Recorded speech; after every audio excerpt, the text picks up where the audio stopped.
del Club Alpino Italiano, presidente del Comitato Scientifico Veneto Giuliano Giuliano e vicepresidente della sezione di Mestre del CAI. Come sezioni veneziane del CAI, quindi sezioni di Mestre, sezioni di Venezia, di Milano, di Sant'Ona di Piave, stiamo organizzando in collaborazione con la città di Venezia e con altri enti che hanno piacere di collaborare con noi, in questo caso vi ringrazio da subito Veneto Agricoltura e l'Ente Fiere di Longarone. Stiamo partecipando alle celebrazioni per questo compleanno specialissimo, che sono i 1600 anni di Venezia, 421-2021. Data simbolica, evento simbolico, perché ovviamente la Fondazione di Venezia non si può datare a un giorno preciso di un anno preciso, ma simbolicamente e tradizionalmente l'anno 421 è considerato l'anno della nascita della città d'Ornano. Perché in Cansiglio? Cominciamo con la serie di eventi in programma proprio dal Cansiglio, perché intima, stretta e lunga è la storia delle relazioni fra la Repubblica di Venezia e questa foresta. E quindi, volendo dare un'impronta a noi congeniale, a noi del Club Alpino congeniale, che è la relazione fra la montagna, chi vi abita e chi vi produce, ci sembrava assolutamente adeguato cominciare proprio da qui, dalla foresta del Cansiglio. Anche i giorni scorsi ci sono state delle relazioni di grande interesse. Stamattina avremo delle relazioni proprio su questo tema. Prima di dare la parola ai relatori, vi rammento quali saranno gli altri eventi che abbiamo in programma come sezioni veneziane del CAI per i 1600 anni di Venezia.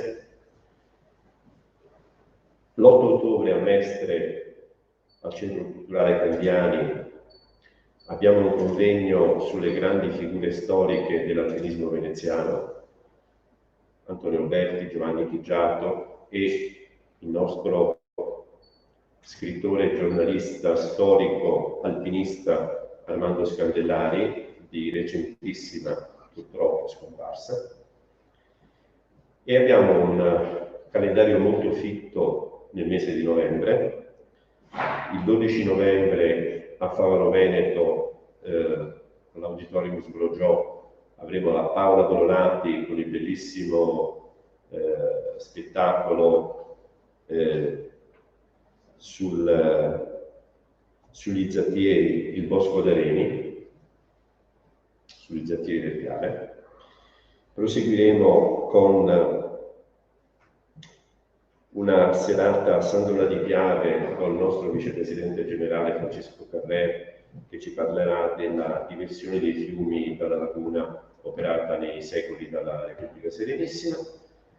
Proseguiremo ancora con un evento a Venezia sull'architettura dei rifugi alpini delle sezioni veneziane e termineremo a Milano con Alessandro Marzomagno, che terrà una relazione sul tema da Venezia a Costantinopoli, un viaggio con un albero di Galea.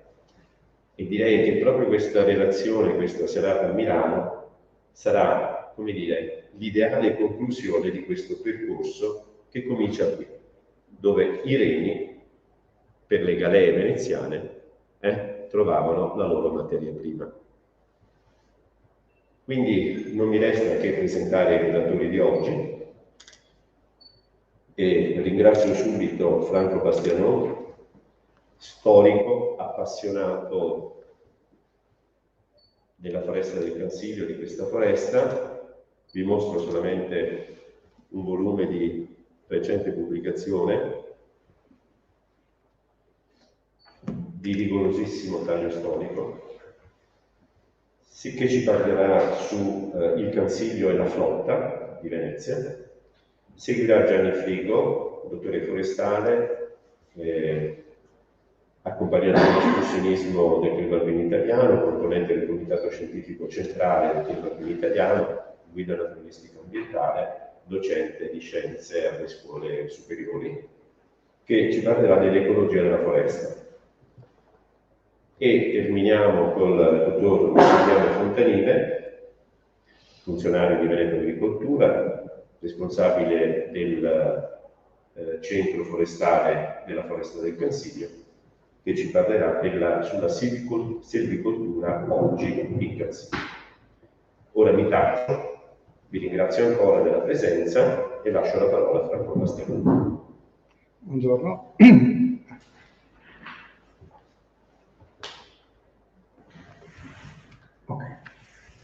Buongiorno, prima di tutto.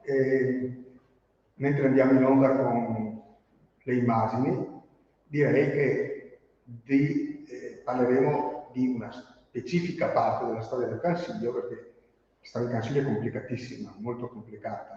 Quindi tralasceremo un sacco di cose proprio per concentrarci unicamente sul discorso collegamento con la flotta. Quindi, per esempio, non parleremo di tutti gli aspetti economico-sociali che sono ricaduti sulle popolazioni circostanti, per esempio in seguito alla riserva del bosco, tanto per fare un esempio. Ecco. Gli aspetti legali, gli aspetti tecnici relativi alle infrastrutture. Ci concentreremo appunto su questo aspetto specifico. Quindi appena possiamo partire.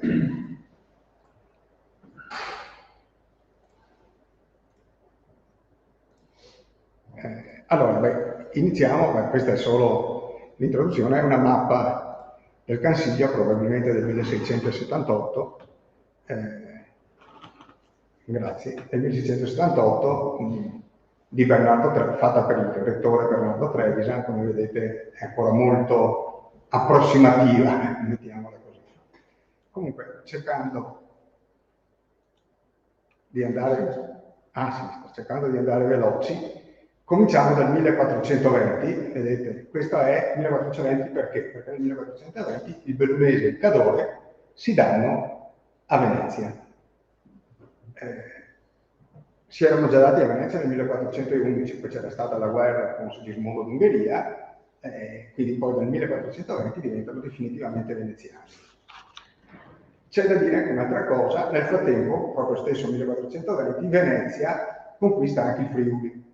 L'effetto è che a questo punto praticamente tutti i valichi alpini delle Alpi orientali vanno in mano a Venezia, il che crea, unito al fatto che Venezia voleva avere l'assoluto monopolio delle navigazioni in Adriatico, crea quello che sarà il perenne attrito fra Venezia e l'Austria, che sfocerà poi nella guerra, per esempio, del 1508-1517, la guerra della Lega di Cambrai, che come vedremo ha un legame col Cansiglio. Allora, nel 1420 succede una cosa molto semplice. Venezia inizialmente, una volta acquisito il territorio, del bosco proprio non si interessa. Quello di cui si interessa è regolamentare l'uso dei pascoli. Questo è infatti un documento del 1442, in cui è il documento dell'asta del pascolo della piana del Cansiglio. A Serravalle, sotto la loggia di Serravalle, viene messo all'asta pubblica il pascolo di Piano Cansiglio, e da un punto di vista di un altro dei temi che non affronteremo ma che sarebbe molto importante, vedete, non so se riuscite a leggerlo, la presentazione, si noti la precisazione spettante al nostro illustrissimo ducale dominio.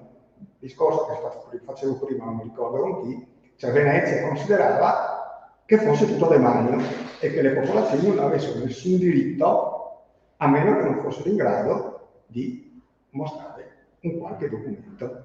E quindi proprio lo specificano addirittura, no? Spettante il nostro illustrissimo dominio. Dopodiché, fatto sistemati i pascoli, Cornessega, che va al vescovo di Belluno, Cansiglio, che va, guarda caso, un Giustiniano, anche se un ramo cadetto, ma comunque è sempre Giustiniano. Poi ci saranno i da Canal in imprese, ci sarà Montagnola Gritti che si chiama ancora adesso Gritti, no? Altro nome. Quindi la nobiltà veneziana investiva parecchio, voglio dire, sui pascoli in Cansiglio. Dopodiché comunque Venezia per circa 100 anni del Cansiglio non se ne occupa. Comincia a occuparsi dei boschi e partono le riserve in seguito al problema delle guerre con i turchi.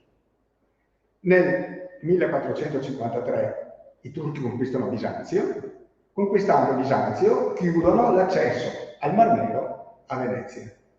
Questo crea immediatamente un problema perché gran parte della canapa che veniva usata in arsenale veniva dalla Crimea, dal porto di Tana. Non per niente le corderie dell'arsenale si chiamano, come esempio adesso, Rio de Atana, fondamento de Atana, eccetera. No? Ovviamente non possono a questo punto i turchi li fa più passare, quindi oltre a non arrivare più alla via della seta, non arrivano più nemmeno alla via della canapa. E quindi cosa fanno? Si decidono di produrre la canapa in casa e fanno la prima riserva, che non è un bosco, cosa meno romantica, dalle parti di Montagnana riservano circa 800 campi, 400 ettari uno per l'altro, okay, e obbligano i possidenti locali a coltivare canapa per l'arsenale. Un campo ogni 2 buoi posseduti, il numero di bestie era indice sicuro del reddito. Okay? Poi, 1600, poi scoppia una guerra con i turchi, 1643-1479, e a questo punto scatta la prima riserva di boschi, Somalina. Qua gli storici dibattono, io non entro nel dibattito, c'è la tesi ottocentesca è che furono i Cadolini a donarla, ci sono documenti del 1500 per stati veneziani a Tosea, tanto per essere chiari, ma lasciamo la cosa in sospeso, non è compito adesso. Poi perché Somalina? Perché aveva degli abeti rossi, splendidi, per gli alberi e per i nomi delle galere. Okay? Poi, 1471, questa qua invece certo è il Consiglio di 10, riserva il Montello, roveri per gli scafi. Del Consiglio ancora non se ne occupa nessuno. Okay? Le guerre con i turchi proseguono, ce ne sono un tot, ok? A un certo punto, arrivati nel 1545, visto che ormai si è capito che con i turchi non finirà mai, si decide che bisogna avere sempre a disposizione una flotta di 100 galere. E questo è il documento del 1545 in cui si decide landere a parte che siano posti in ordine galere sottili 100, con tutto l'armamentario sempre pronto, armi, cordami, vele. E quindi, fatti i conti, dopo la canapa a Montagnana, gli abeti a Somalina e i rovi al Montello, più altri boschi, per esempio anche in Istria, Valmontona in Istria, eccetera, per i roveri, l'ultimo legname che serviva ancora in buona quantità era il legname per fare i remi. E qua restiamo un momento in sospeso sul concetto di quale legname. Questa è un'immagine, una foto dell'epoca della galea del 1448. C'è un bellissimo, è conservata alla British Library, ma è un bellissimo libro in cui ci sono i primi disegni di progetto di una galea. Questa è una galea da mercanzia comunque. Questo invece è lo scafo di una galea sottile, ritrovato a San Marco in Boccalama nel 2001, okay? E si vede bene, ecco, qua vedete i legnami necessari. Per lo scafo 335 roveri di vario genere, sottali e misti, 40 scaloni di larice, 33 di abete, più un'altra dozzina di abeti, 50 abeti uno per l'altro, per tavolani vari, eccetera. 3 abeti rossi per l'albero, uno per l'albero e 2 per i pennoni, ok? Certo di qualità diversa da quelli che per fare toia, ovviamente. Diciamo 30-40 faggi per i remi, più per fare i puntali che si serviva a sostenere, è coperta, no? Ok? Più varie noce per il timone, non chiedetemi perché mai i timoni devono essere di noce, ok? E il cordame che abbiamo visto e così via. Ecco, questo è quanto spende l'arsenale, okay, negli anni della guerra. Vedete, per esempio, vedete il balzo in avanti dei remi greci, periodo di pace, periodo di guerra, quadruplicano addirittura. Vedete anche il balzo in avanti tanto per essere chiari. Demarca. Demarca. Però oso sperare che sia perché è aumentato il personale, non perché siano sapeva del doppio. Ci siamo.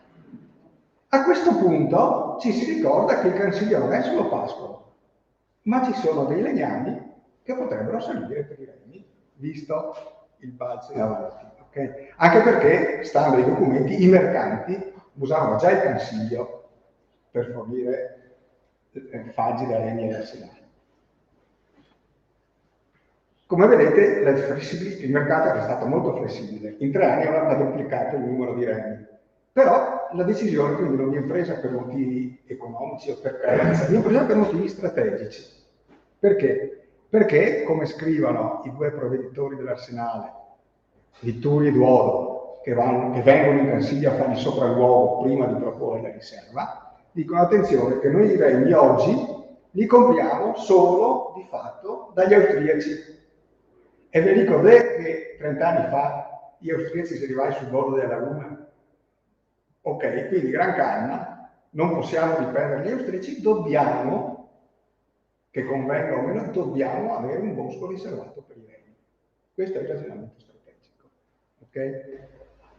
2 parole che poi sull'architettura delle galee, anche perché ha a che fare col Cansiglio, quindi inizialmente all'epoca della riserva del Cansiglio, nelle galee si remava così, 3 rematori per banco, ognuno col suo remo. Okay? E i regni avevano più o meno queste dimensioni, il più lungo circa 12 metri, 11 metri, 10 metri e mezzo, grosso modo. Okay? Con questo tipo di regni, da un faggio, come si deve, si ricavavano 6 regni in media. Nel senso, se tentava di farne 8, mediamente un perso spaccava questa rada. Verso la seconda metà del 1500 si passa viceversa alla nuova cosiddetta a scaloccio, un unico grande remo con più rematori sullo stesso remo. Sulle galeazze si arriva anche a 6 rematori su un remo. Però i remi passano da 12-13 metri per la galea a 15 metri e mezzo per le galeazze. A questo punto lo standard, che sarà lo standard di 2600, sono 4 remi per faggio, perché ovviamente oltre alla lunghezza aumenta, va da sé, anche la larghezza. Quindi è facile capire, scrivo, l'entusiasmo dei remeri per il Cansiglio quando fanno anche loro la visita preliminare per le riserve, no? E dicono, legnani favolissimi remi di perfettissimo nervo e soprattutto sono più grandi di quelli dell'Istria e non è necessario fare asonta, che porta via grandissima spesa. In Cansiglio si arrivava a questo, cioè STE, schegge in veneziano, no? Queste, che era la lavorazione più delicata, perché se aveva da spaccarsi qualcosa, si spaccava qua, o se si scopriva che l'albero era marzo, si vedeva in questo momento, poi queste scendevano in arsenale. Okay? E così fate tutte queste verifiche, questo è il documento in cui il Consiglio di 10, il 21 novembre del 1548, riserva il bosco del Cansiglio, scatenando una standing ovation in tutte le popolazioni circostanti, naturalmente. Esempi, tracce ancora adesso, ok? Poi, andando veloci, nel 1550 si decide di individuare i confini segnando dei massi, okay? 27 conterminazioni successive, abbastanza grossi perché Portoghesi e Pavotti non riuscissero a spostarli a sera dopo, tanto per capirsi. Okay? Questo è più o meno, questa è la conterminazione esterna e questa è la conterminazione che delimita i pascoli. Questi sono stati ritrovati da un gruppo di appassionati, tra cui il sottoscritto, ma soprattutto Franco del Cinema, eccetera, nel giro di 7-8 anni di vagabondaggio per il bosco. Allora arriviamo alle quantità, perché a me piacciono i numeri. Questa è una stima dei regni prodotti ogni 25 anni. Vedete una cosa evidente, cioè praticamente quasi un terzo del totale dei regni fu prodotto dalla riserva alla guerra della battaglia di Lepanto. Okay? Dopodiché diventa, chiamiamolo così, ordinaria manutenzione.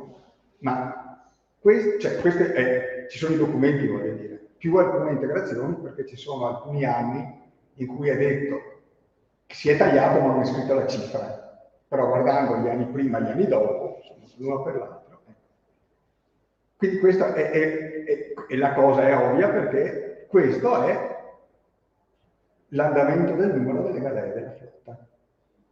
Quindi c'è un legame diretto fra quanti faggi si tagliano per far remi e com'è l'andamento del numero di galee, ovviamente. Ci siamo. E quindi dopo Lepanto, vedete, al momento della battaglia di Lepanto, Venezia aveva in flotta 200 galee, riusciamo a dare a Lepanto solo 100, poco più le galeazze, perché già era in giro le prime manifestazioni di che dopo sarà il peste. E quindi c'erano epidemie di genere fra gli equipaggi e non c'era gente a sufficienza. Okay? Quindi questo andamento dei tagli in Cansiglio, andamento delle galee, questo.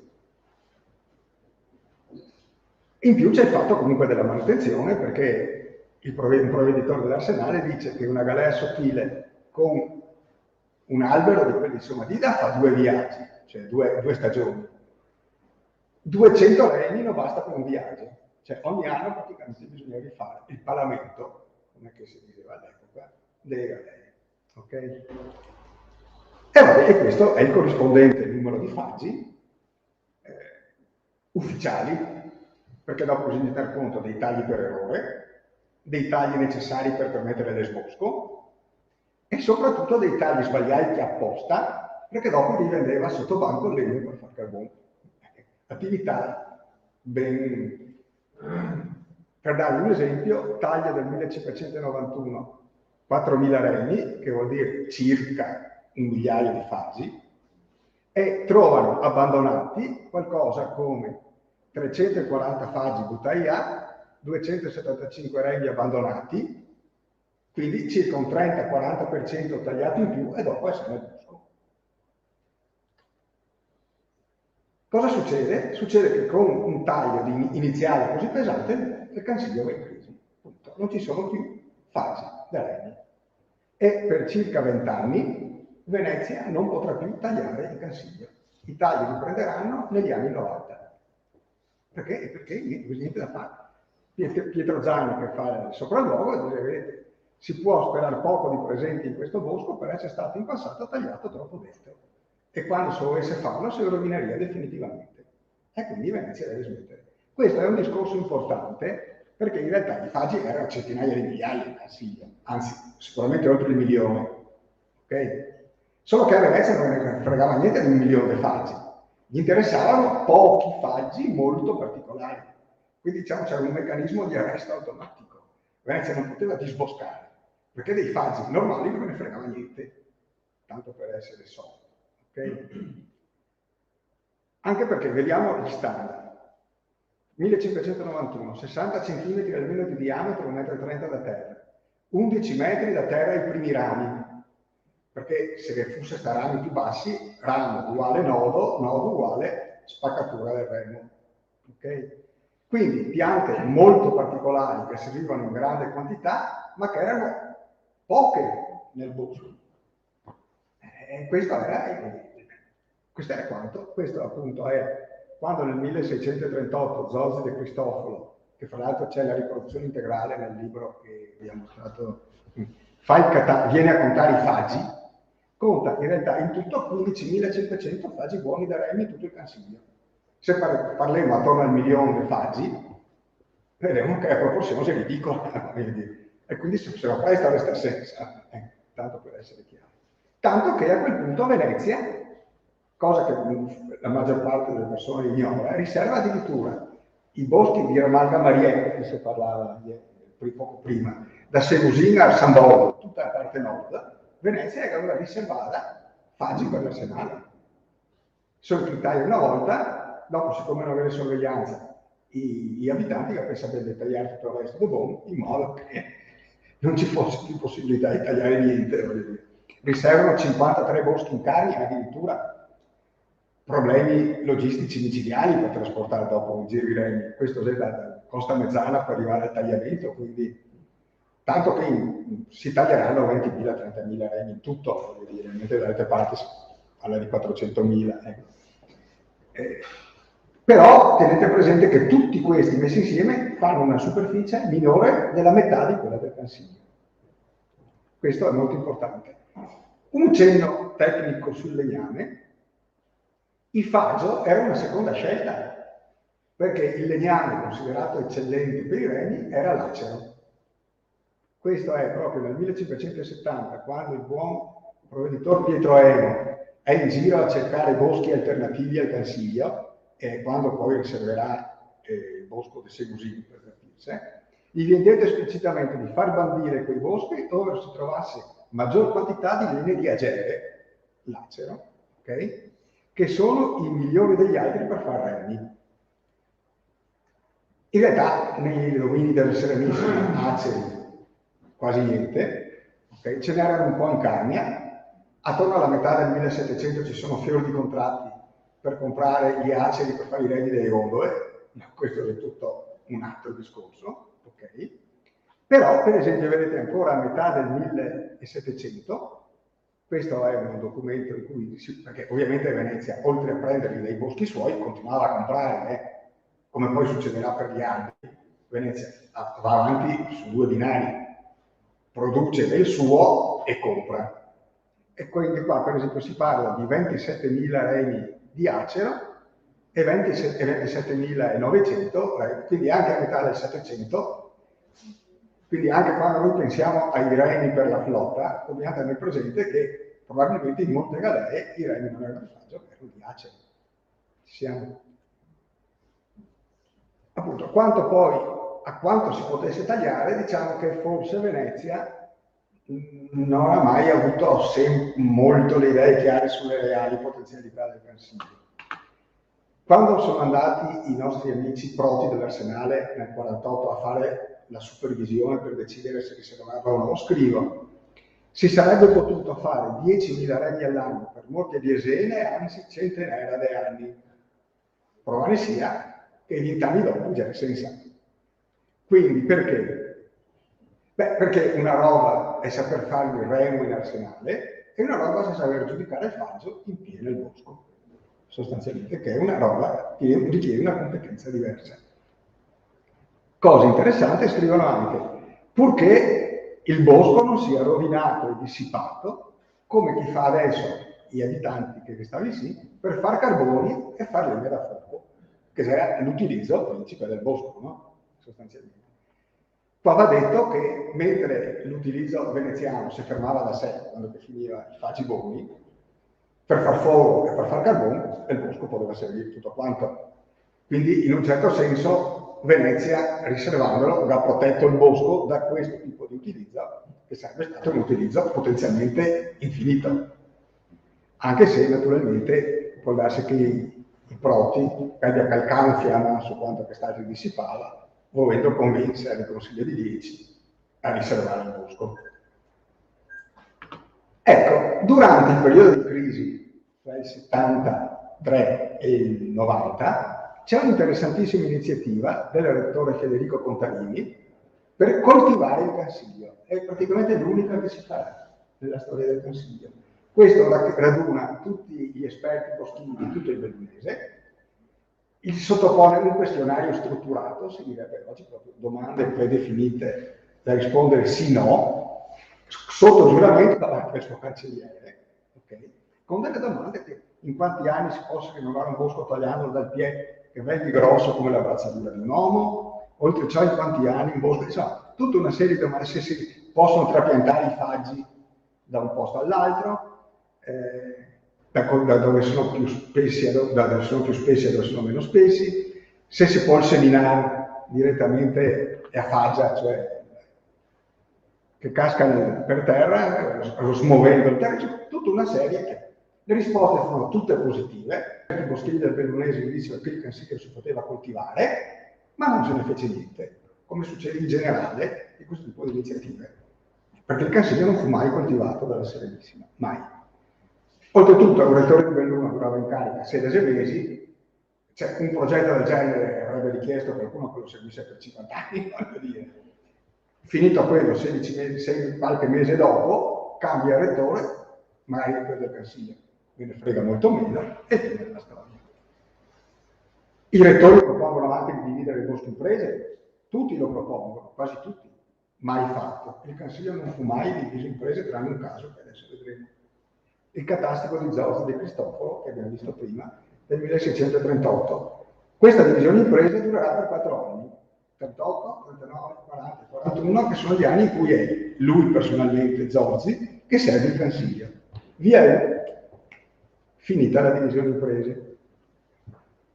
Fa anche la prima curazione del bosco, cioè non di tutto il bosco, probabilmente lo fa nella zona delle Baldassare, dai documenti che ci sono, ok? Però bisognerà aspettare 120 anni perché arrivi la successiva. Questo è appunto l'esempio del catastico di Zorzi di Cristoforo, vedete, mi fanno impazzire questi dei, no? Che indica, e che indicano gli anni e le prese, aveva diviso il Consiglio in 16 prese, per capirci, e questo indica gli anni in cui furono tagliati, no? Il numero di fasi, gli anni 38, 39, 40, 41 e poi più, finito. Di fatto, quindi, i tagli furono sempre fatti senza alcuna logica forestale, o meglio, con una logica ben precisa, che adesso vediamo. Prima i proti non erano capaci di giudicare gli alberi in piedi, e questo lo si sapeva. I rettori di Belluno lo segnalano continuamente all'Arsenale, ma l'Arsenale non reagisce. Okay? Poi, e difatti vedete, questa è che niuna pratica tiene di quel paese, e a questo punto cosa fanno? Molto semplice. Si mettono d'accordo con quelli che poi faranno la condotta, che è il lavoro più pesante, perché tagliare alla fine già era facile, no? Ma condurre fuori dal bosco era complicato. È molto semplice. Si mettevano d'accordo con quello che poi avrebbe fatto il trasporto e cercavano di tagliare solo dove che già era facile portare fuori. Quindi intere zone del bosco restavano trascurate per decenni. Okay? E c'era anche un altro motivo, che è quello che scrive Attilio Scolari, grande capitano del bosco, il migliore di tutti sicuramente, che dice: un'altra cosa che porta i remeri sarebbe qui che tagliano, a lamentarsi che non trovano buon bosco, è se chi pareva sa poco. No? E quindi se non trova rapidamente l'albero buono con le parti fissi, è mica tempo da perdere, se non rientra nelle spese, gli va un fiato in là e ne si un altro buono.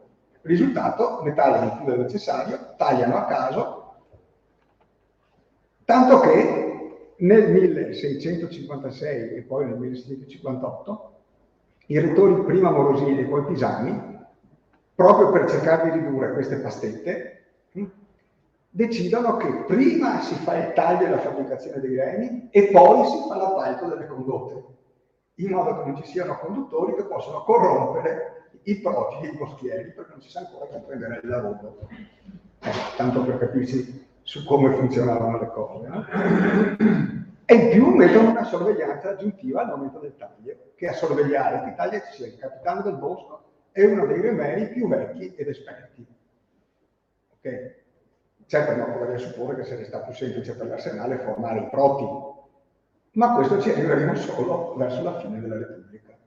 Per il momento funziona così. Fra l'altro gli anni qua sono i peggiori, perché durante la guerra della Lega di Candia, Venezia è in crisi finanziaria pazzesca, una guerra da 25 anni, e cosa fa per rimpinguare le casse? Mette in vendita le cariche. E la carica di capitano del bosco, del Consiglio, è una di quelle che viene messa in vendita, con esiti assolutamente disastrosi. Tutti i rettori di Belluno sottolineano questi quasi la massa degli incompetenti, e addirittura questi qua comprano la carica e poi la subappaltano.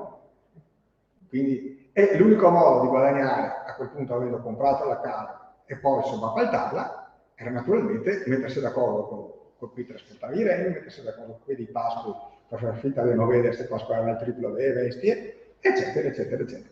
Cosa finirà solo ai primi del Settecento, quando si ritorna a fare capitano del bosco scegliendolo in gran consiglio dall'Arsenale, da un esperto dell'Arsenale, ma per 50 anni il consiglio sta in mano ai truffatori, in buona sostanza. Nel frattempo i pascoli, no, che abbiamo visto, avevano raggiunto numeri notevoli. Se già arrivai al 1900 fra animali grossi, che vuol dire vacche, e 11.000 animali minuti, pecore, capre e porsei, tanto per essere chiari. E quindi si tenta, specie un po' capre e pecore, magna fora, i porsei scava, e quindi... Per cui si tenta di ridurlo. Allora, inizialmente se fai duri, si riduce a 200, e bestie grossi, poi arrivano, si alzano a 500, poi, come vedremo, vari lettori, visto che comunque il fenomeno non si riesce a controllare, propongono di riacquistare i diritti di pascolo, oppure di barattarli con altri terreni fuori dal bosco, per evitare che le bestie vadano in giro dappertutto, perché tanto i pastori se ne guardava bene da stare attenti che le bestie restasse dentro i termini, voglio dire, okay? E quindi, però, non verrà mai fatto. L'ultimo che propone sia addirittura il Odoardo di Colletto nel 1795, e non fu mai fatto perché costava. Punto. La cosa interessante sul discorso dei baratti è che il direttore di Belluno fa notare che gran parte dei possessori di diritto di pascolo in realtà non sono locali, sono sparsi nel bellunese ma anche fuori, e quindi si potrebbe risarcirli con terreni vicino a dove loro riabitano. Mi spiego? Però comunque la cosa non fu fatta. Alla fine si era tornati a 1200, al di là della teoria, 1225 armenti, più 400 framasi e vedere, più 52 cavalli, e siamo tornati quasi ai 1900 dell'inizio, e 5.500 pecore completamente all'estraforo, tanto per essere chiari. Quindi i pascoli non furono poi così controllati. D'altra parte da tenere presente i nomi che vi ho detto prima dei possessori dei diritti, no? Ovviamente, dal vescovo del Belluno in avanti. Tornando alla flotta, abbiamo visto che dopo l'Epanto c'è il crollo dell'uso delle galere, okay? Diventano sempre più marginali, e quindi il problema della disponibilità di fasi in pratica si risolve da solo, ne servono sempre meno. Punto. Mentre invece c'è un balzo della necessità di altri tipi di legname, quelli per i vascelli. Questi sono i legnami necessari per un vascello di primo rango. Sono 1200 rumeri contro i 300 della galera, circa un centinaio di abeti, diciamo, da costruzione, degli anni da costruzione, contro i 33 della galera. Invece dei 3 abeti rossi, per l'alberatura serve da 30 a 35 abeti, in genere bianchi, perché per i vascelli si usava abetini. Okay? Quindi 10 volte tanto, per capirsi. I faggi invece crolla, perché sì, già era il copano, un'altra barca di servizio, non so. Qui si era metti del cavolo, sia 7 metri, quindi... Difatti, gli ultimi tagli in Cansiglione alla fine del Settecento, oltre addirittura i 6 remi per faggia, perché naturalmente sono dei remi sempre più piccoli, più tutti gli altri legnami minori. Questo è un bel disegno classico dell'aquila valiera, non stiamo a parlare dei sostegni qua, dei camei, questo è tutto un altro discorso. Gli alberi, naturalmente, mentre quello della galera era un tronco unico, quello dei vascelli era in 3 tronchi, e il tronco principale, questo, da solo era circa 35 metri.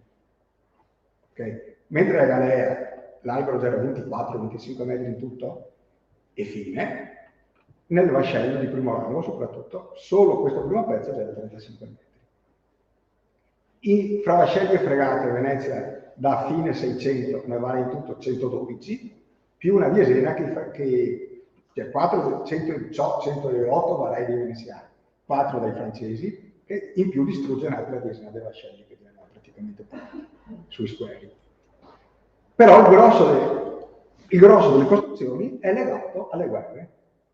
Il grosso delle costruzioni sono nei 14 anni, 15 anni della prima guerra di Morea, che a 2 vascelli varati all'anno fa 30 vascelli in 15 anni, e gli anni, 4 anni della seconda guerra di Morea, in cui si varano 4 vascelli e mezzo all'anno. Dopodiché Gesù crolla, l'arsenale comincia a lavorare. Cioè, un terzo di vari di vascelli all'anno. Ecco, quindi questo è il numero di vascelli e vedete varati per periodo e l'andamento cumulato. Questo più naturalmente gli alberi di ricambio e tutto il resto. Questo cosa porta? Che di fronte a questi numeri Somadina schiatta. Somadina 380 ettari di bosco non sei in grado di fornire il numero di abeti che serve per sostenere una flotta del genere. Punto. Soprattutto perché per i vascelli uguale abeti bianchi, mentre abeti rossi, ma Somadina è soprattutto dei abeti rossi. A questo punto si decide che si è scommesso a tagliare i consigli. Punto. Dal 1695, in titolo sperimentale inizialmente e poi a titolo definitivo, si è commessi a tagliare alla grande abeti per l'alberatura in consiglio. Ok? Sempre bianchi. Bianchi, se possibile bianchi, avedini. Ma c'è anche un altro problema, che è quello della logistica. Somadina, l'NCA non era in grado di far fluitare tronchi di quel livello, poteva fluitare al massimo le taglie, che anche se c'aveva qualche botta non era niente di su. Quindi sono quasi 30 chilometri che dovevano essere fatti in qualche modo in genere d'inverno da Somadina a Perarolo, dove che poi a Perarolo doveva fatti i rasi per fare arrivare in quel piano. Solo che per una galea si trattava di esportare 5 tonnellate di roba per un anno. D'inverno 30 km, disagevole, ponticelli in legno, ogni tanto cascava su tutto, il ponte che compreso quella gente di alberi che passava, solo i bocchi strascinava.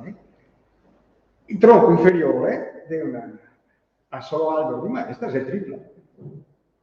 Cosa succede? Che non solo non ce ne sono abbastanza, ma i cadolini si rifiutano di continuare a rifare strade tutti gli anni, perché strascinando tronchi del genere ogni anno bisogna rifare tutto. I zattieri dice che bisogna aumentare i costi della costruzione delle zattere perché è più difficile movimentare i tronchi. 1731 dice, cari signori, qua è tariffe di costruzione dei rasi sale. E i cadolini si rifiuta di continuare a riparare le strade. Risultato, per circa 50 anni il Consiglio resta l'unico fornitore di abeti per la flotta veneziana, salvo quelli che si comprano naturalmente, come sempre. Ci siamo. Dopodiché, fra l'inizio anni 70 e il 90, per 15-16 anni, Somadina torna un po' in funzione, dopodiché i cadolini si rompe scatole da nuovo e dal 90 al 97 è di nuovo solo il Consiglio che fornisce abeti per la flotta. I dati sui tagli sono molto corretti, stranamente in questo senso sono più precisi i documenti del 1600 che non quelli del 1700. Comunque diciamo che si può parlare sicuramente fra i 30 e i 40.000 abeti tagliati in Consiglio. In generale, appunto, avedini. Anche perché c'è un periodo di 37 anni, che è quelli centrali del periodo appunto di unico uso del Consiglio come bosco, in cui ci sono tutti e tre i numeri, tutti i numeri, no? E vedete, sono 4.735 albori, cioè in totale, diciamo, sono 530 abeti circa all'anno, okay? Di cui la maggior parte non sono per alberature, sono legname da lavoro, per fare squarate, cioè travi, tove e roba del genere.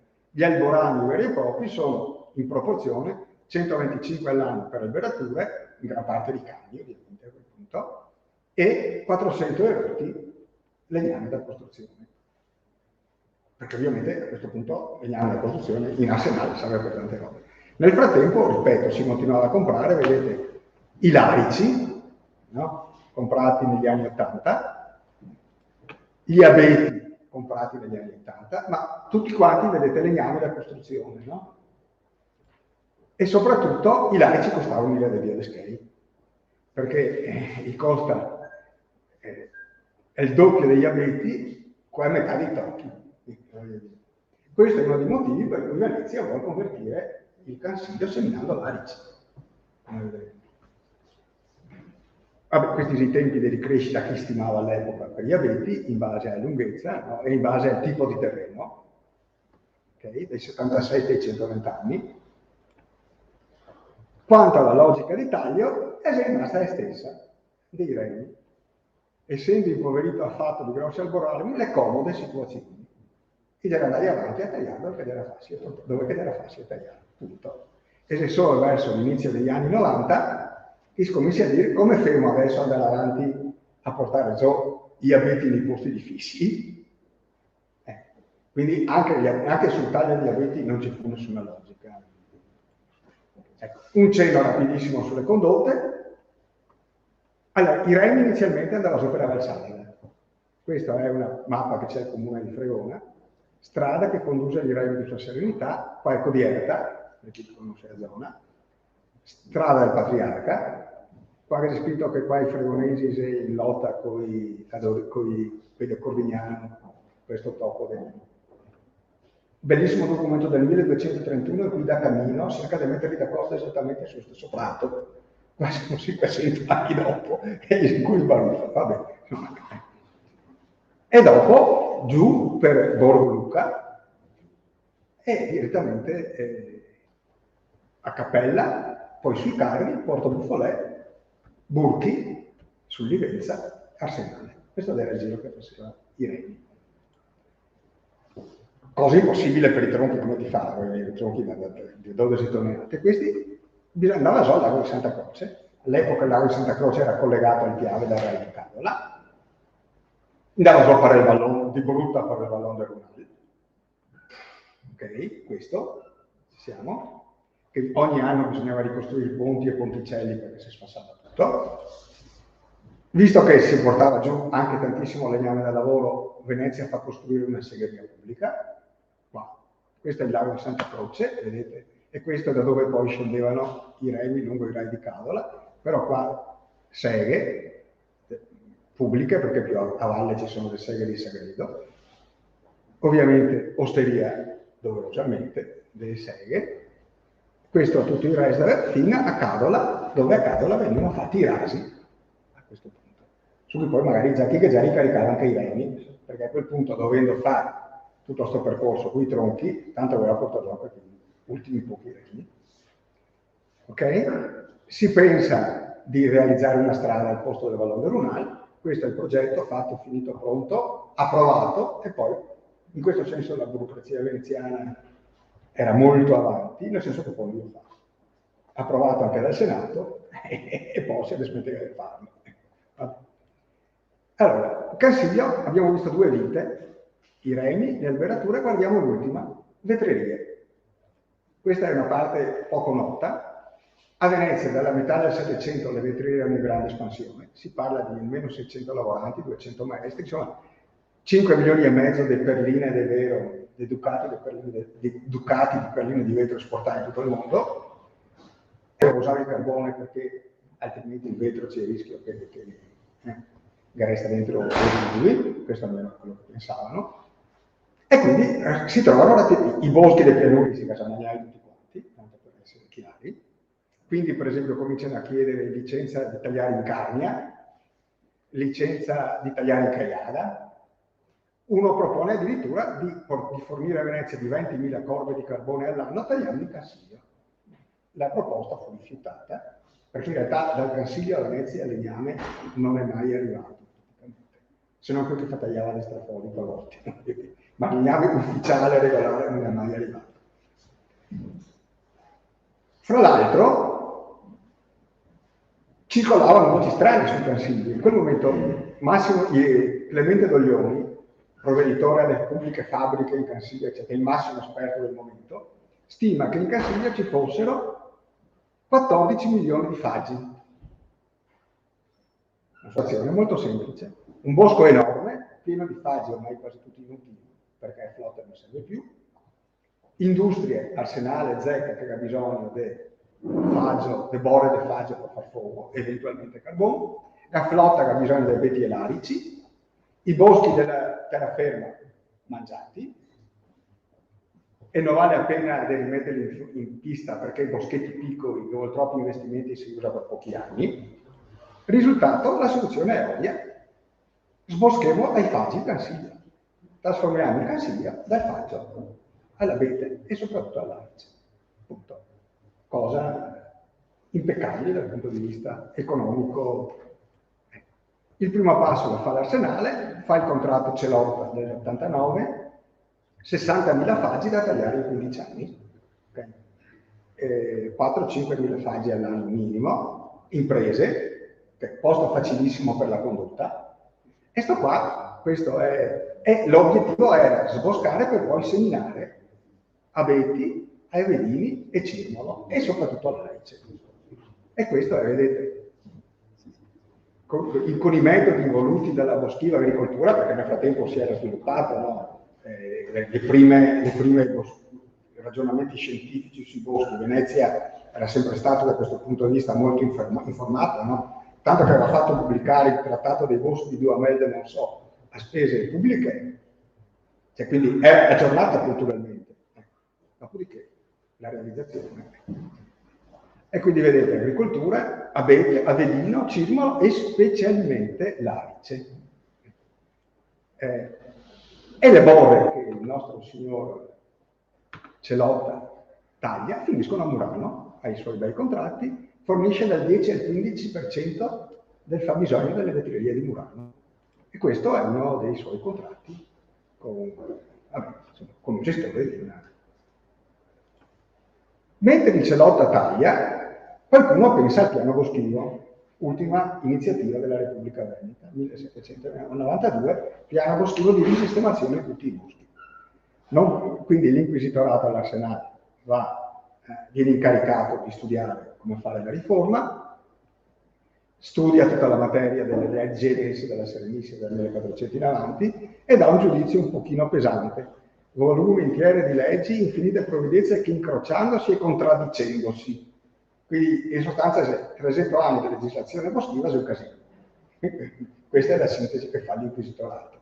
E in più i boschi sono stati spesso affidati a mani mercenarie e poco intese della materia, gente incompetente, che non conoscono spesso altre legislazioni che quella di fare la propria fortuna, compensandosi con degli arbitri e maleanti del piccolo stipendio che inciampa. Quindi, voglio dire, una fotografia non proprio favorevolissima di come era stata la gestione boschiva della Repubblica fino a quel momento. Okay? Anzi, leggete i documenti più pesanti ancora. Questa gente ha molta buona volontà, e ora se manco competenti ancora degli altri, cioè cosa ne sapete, Ciapi, 3 persone che fino al giorno prima si occupava di chissà che, e quindi qual è la strada che sceglie la Repubblica? La consulenza delle accademie agrarie. La Repubblica negli anni 60 del 700 aveva favorito in tutti i domini di terraferma la formazione di accademie agrarie proprio legate a questa crescita culturale, nuova silvicoltura, Arduino che istituisce la prima cattedra in Europa di agricoltura a Padova, Venezia. Culturalmente siamo avanti, voglio dire. Dopo la realizzazione pratica stenta, ma questo ci porterebbe a tutto un altro tema, e cioè sulla capacità di delega del patriziato veneziano rispetto alla costruzione di una burocrazia professionale. Ma qua ci buttiamo sul politico-sociale. Comunque, tutte queste accademie vengono incaricate via via in base alla zona, quella di Udine dei boschi del Friuli, e quella di Treviso dei boschi della Trevisana, quella di Belluno naturalmente del Cansiglio e di Cagliara e di Somalida. Okay? Ecco, in questa riforma c'è il primo tentativo di creare una burocrazia boschiva vera, per cui si dice che per le elezioni successive dei capitani del bosco non basterà più aver lavorato genericamente in Arsenale, ma dovranno ballottarsi giovani che abbiano fatto gli studi di scuola navale in cui erano previsti 2 anni di studio forestale. In realtà non funzionerà mai per il semplice motivo che Venezia finisce prima. I capitani del bosco in carica durano in carica più, tanto che il primo capitano del bosco sotto l'Austria sarà lo stesso che riserva sotto Venezia. Quindi per Belluno abbiamo detto vengono incaricati l'Accademia degli Anni Stanici, i risorti, di Belluno, che fanno tutta una serie, fanno sopralluogo di 45 giorni in Cansiglio. Finalmente qualcuno dà dei numeri ragionevoli, parlano di 2 milioni di fagi, che siamo già meglio del disdotto d'estate, no? Okay? E quindi propongono di tagliare 250.000 faggi, 15.000 all'anno, 15.000 in Val d'Assale e 10.000 in Cadotte. In Cadotte fa soprattutto carboni, in Val d'Assale invece fa soprattutto taglie e bore per Murano. E a sua proposta non funziona perché è fatta da gente che non sa come funziona il mercato dei legnami, perché loro provano a fare tanti appalti per piccole quantità e periodi brevi. Nessun imprenditore boschivo fa un appalto annuale per tagliare mie alberi, ti dà dare appalti decennali per tagliarne x migliaia, sino che non si muove a fare risine, strade e quant'altro. Quindi la loro proposta fallisce operativamente, l'inquisitorato prova a aumentare 5 anni invece che 1, alla fine finisce che l'unico che accetta di fare questo lavoro è il mitico Giuseppe Rova. Contratto Rova, 250.000, cioè 220.000 fasi da tagliare in 15 anni, che messi insieme a quelli del Celotta significa che Venezia aveva pianificato tagliare 280.000 fasi in 15 anni. Punto. Il contratto Rova fallisce per tutta una serie di motivi complicati che non... È tutto scritto nel libro che pubblico entro fine anno, ok? Comunque, il fallimento Rova, torniamo alle vetrerie, già la sola firma del contratto Rova aveva provocato il crollo dei prezzi dei legnami. Quindi i mercanti non potevano più ricattare le vetrerie perché sapevano che stava per arrivare una quantità grande di bove dal Cansiglio. Naturalmente non arrivano perché il contratto fallisce. No, non arrivano nel 94, non arrivano nel 95, però arrivano nel 96, quando arriva Odoardo Di Collato che deve sgombrare tutti i residui del taglio Rova, e quindi riprende il 95, per tutto il 96 a servire Murano. Poi vabbè, il Cansiglio va altre vite, nel 1799 arriva la prima famiglia Cimbra, nel 1808 viene dichiarato bosco demaniale inalienabile da Napoleone, negli anni 20 dell'Ottocento diventa il principale fornitore di faggi di carbone di tutta la pedemontana, okay? E per decenni molte famiglie venete e friulane vivono di questo. Fornirà carbone alle miniere di Valle Imperina, che se ne aveva mangiato tutti i boschi attorno, tanto per essere chiari. Con la nascita delle ferrovie fornisce le prime traversine per le ferrovie, okay? Sentiero dei Slipari, che si chiama Slippers, traversina in inglese, ok? Adesso basta, questo ho finito.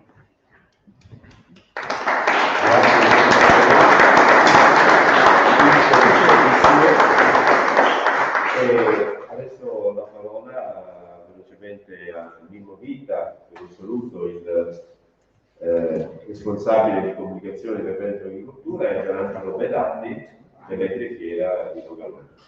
Grazie.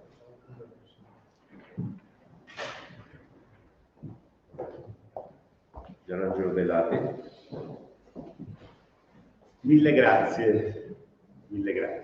Allora, io anzitutto vorrei esprimere la gioia che ci siano convegni di questo tipo organizzati da istituzioni così importanti come ora, perché questi convegni evidentemente arricchiscono questo, diciamo, contenitore che è da una parte Veneto Agricoltura col suo hangar, sapete tutta la storia qui, e dall'altra parte Longarone Fiere, Dolomiti, che ha voluto partecipare all'organizzazione di questa serie di eventi. Come sapete, abbiamo iniziato la settimana scorsa con Fiera Foreste, quindi un tema più legato al mondo delle fiere, perché avevamo anche poster, molti di voi sanno di che cosa sto parlando, e quindi un tema appunto molto operativo, se vogliamo, legato sempre però al minimo comune denominatore che è la foresta, che è la risorsa legno. Giustamente poi con il direttore Nicola Dell'Acqua di Veneto Agricoltura abbiamo detto manteniamo tutte queste strutture che abbiamo dovuto mettere su questa organizzazione per celebrare anche i 1600 anni. Non c'è modo migliore, credo, di celebrare i 1600 anni ricordando, io ho sentito purtroppo solo una parte, ma di questi interventi che ci sono appena adesso stati. Ringrazio quindi moltissimo tutti voi e ovviamente auspico, stiamo già parlando dell'edizione dell'anno prossimo, stiamo valutando come organizzare, come fare, anche perché l'edizione di quest'anno è stata molto interessante per noi. Pensatevi che la settimana scorsa abbiamo avuto qualcosa come 5.000 persone più registrate regolarmente, alcuni poi sappiamo che non essendoci recinti c'è stata anche una presenza maggiore, quindi di grande successo, almeno per noi, no, che ragioniamo in termini di fiere, quindi della nostra esperienza. Questo fine settimana siamo molti in meno, anche per una questione climatica, quindi stiamo ragionando su come organizzare l'anno prossimo per avere 2 fine settimana che siano ugualmente partecipati dalla folla, come è stato l'ultima volta. Però questi incontri, questi convegni rimangono agli atti e soprattutto rimane il fatto che abbiamo lavorato insieme, tutti insieme, per questo obiettivo, perché l'ultimo punto che sottolineo è che in questo contenitore, fiera, evento di cultura, tutti i soggetti che hanno da dire su questi temi hanno spazio, e noi siamo ben felicissimi se ognuno può dire la sua e dare il suo contributo, anche perché noi abbiamo, che portiamo fino alla fine di stasera, questa conferenza europea che più che altro online, che stiamo portando avanti con Bruxelles per il futuro dell'Europa. È un sistema che la Commissione europea ha messo a disposizione per permettere ai cittadini, alle imprese, di dire la loro su come cambiare le istituzioni europee. E quindi se voi andate nel sito trovate tutto quello che il sito, in questo caso l'Unione Europea, o comunque anche nel sito della fiera si parla di questa conferenza europea del futuro dell'Europa, dove noi interveniamo nell'ambito soprattutto dell'ambiente, dell'agricoltura e della silvicoltura. E quindi faremo tutte le nostre proposte concrete, costruttive, per contribuire anche a una migliore, diciamo, organizzazione europea intorno a noi. Quindi grazie mille, ringrazio, io sono poi socio del Club Alpino Italiano da quando avevo 15 anni, quindi non dico quanti anni sono passati, ma sono passati tanti, non voglio neanche fare il conto, i miei figli anche, quindi io sono legatissimo al mondo del Club Alpino Italiano e quindi ancora con più gioia vi do appunto il benvenuto e vi ringrazio di essere qui. Grazie.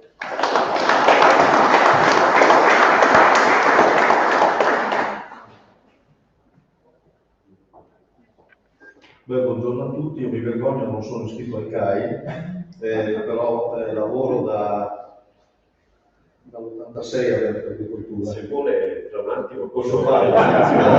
Perché questo non ho idea. Lo dico che però, tra l'altro non sono neanche un grande montanaro, ma lo dico anche un po' per stemperare, così per vedere un po'. Però faccio ufficio stampa di agricoltura e prima dell'azienda regionale delle foreste dall'86, quindi dall'86 che vengo qui.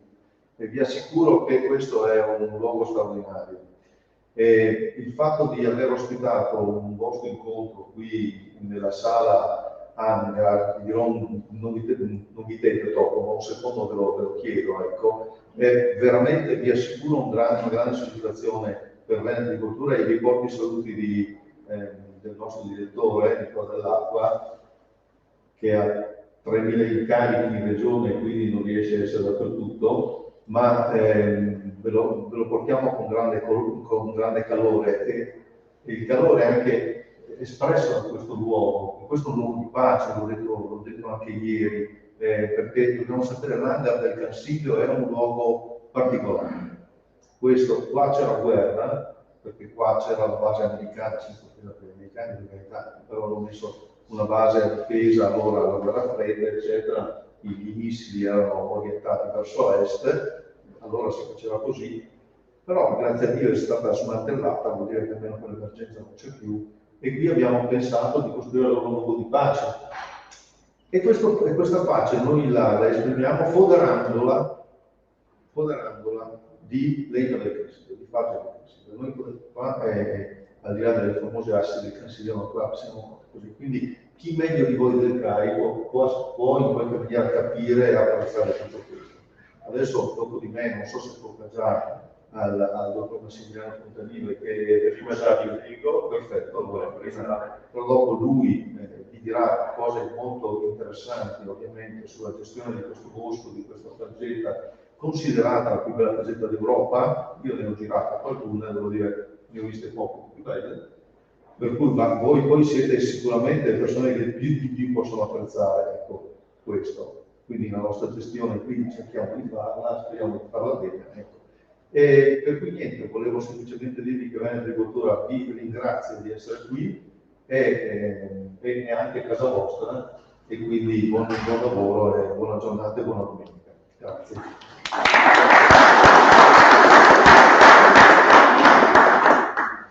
Grazie ancora a Gianangelo Bellati e a Mimo Vita, e sicuramente approfitteremo dell'invito che ho colto e saremo in altre occasioni qui molto volentieri. Adesso la parola a Gianni Frigo, che ci relazionerà sull'ecosistema d'ecologia della foresta del Gran Siculo.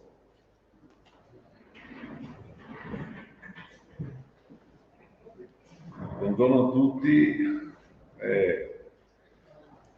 Una grossa emozione essere qui, perché Mimo Vita è stato il mio referente del primo corso di formazione per operatori naturalistici dell'azienda Zona delle Foreste qui a Valloria.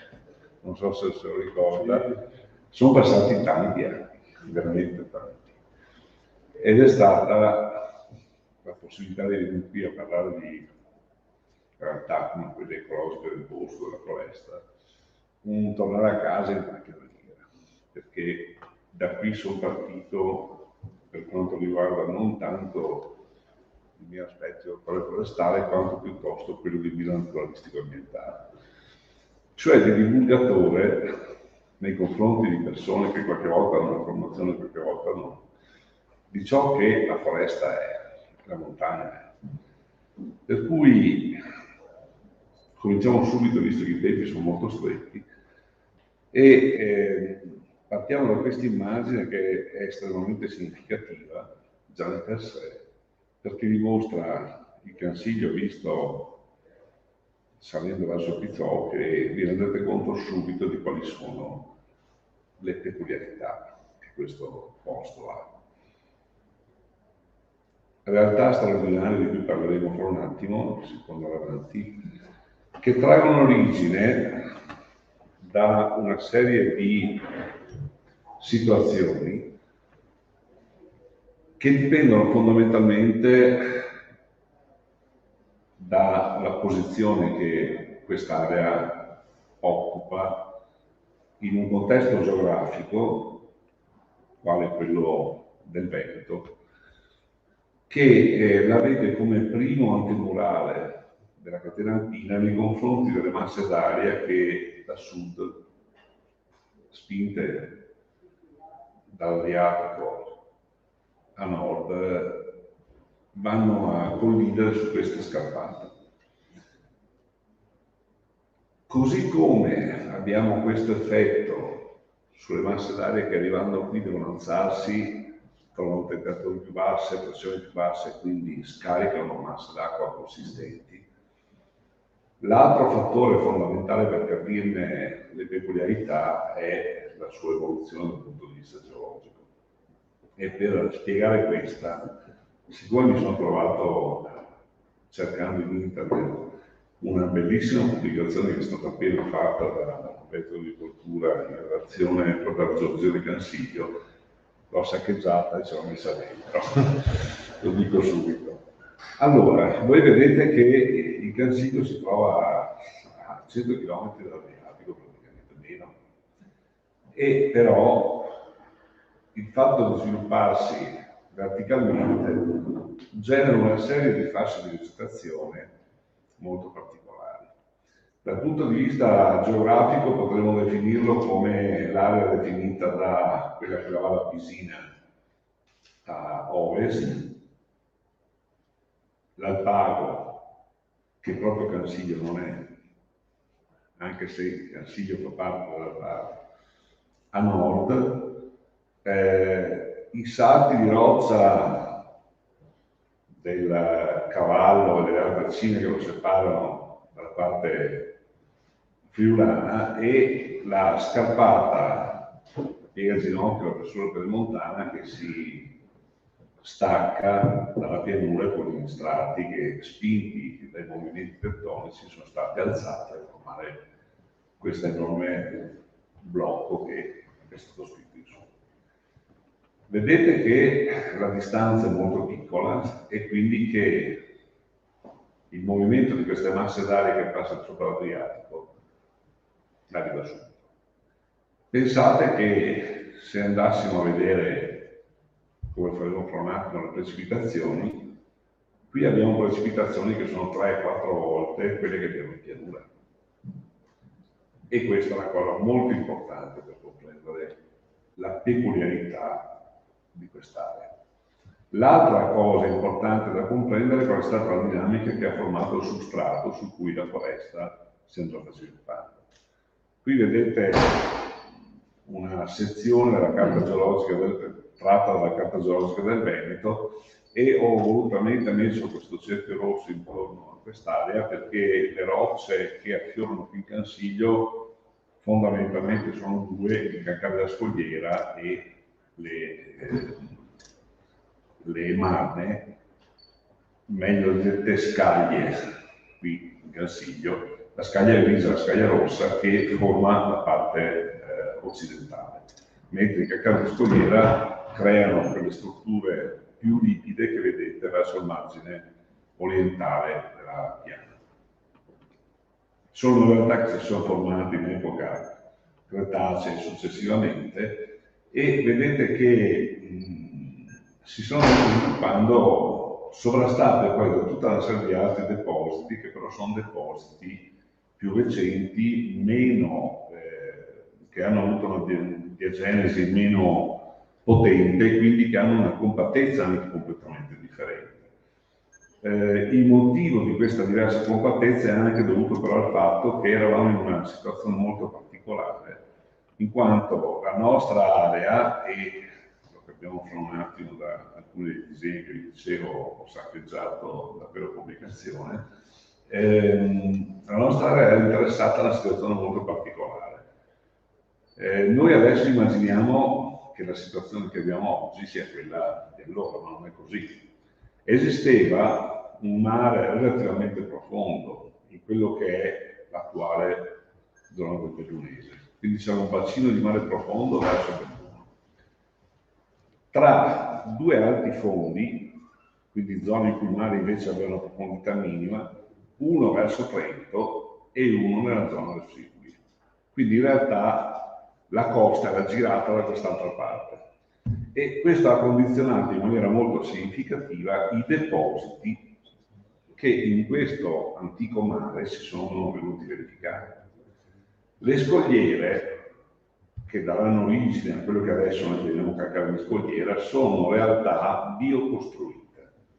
In poche parole, sono situazioni che molto spesso vengono generate, pensate alla grande barriera corallina australiana, dalla presenza di una serie di organismi all'interno del mare che utilizzano i sali minerali che trovano disciolti dentro l'acqua dello stesso per costruirsi delle strutture di protezione che però generazione dopo generazione vanno a aumentare il loro spessore se il fondo marino si abbassa lentamente. Ed è esattamente quello che era successo qua. Se non che la scogliera era sul ciglio di questa scarpata che portava verso il mare profondo del Bellunese.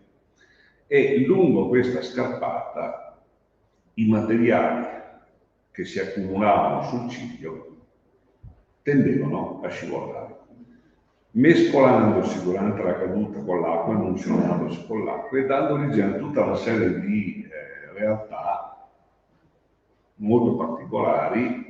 Qui la scaglia e un po' più in là, ma successivamente, tutta la serie del Tris del Bellunese, in cui abbiamo che questi materiali, muovendosi dentro l'acqua, si separavano per dimensione, in modo che i materiali più densi, più pesanti, arrivavano sul fondo prima, i materiali meno dimensionalmente significativi erano rallentati dall'acqua in maniera più elevata, per ultimi arrivavano proprio i materiali fini.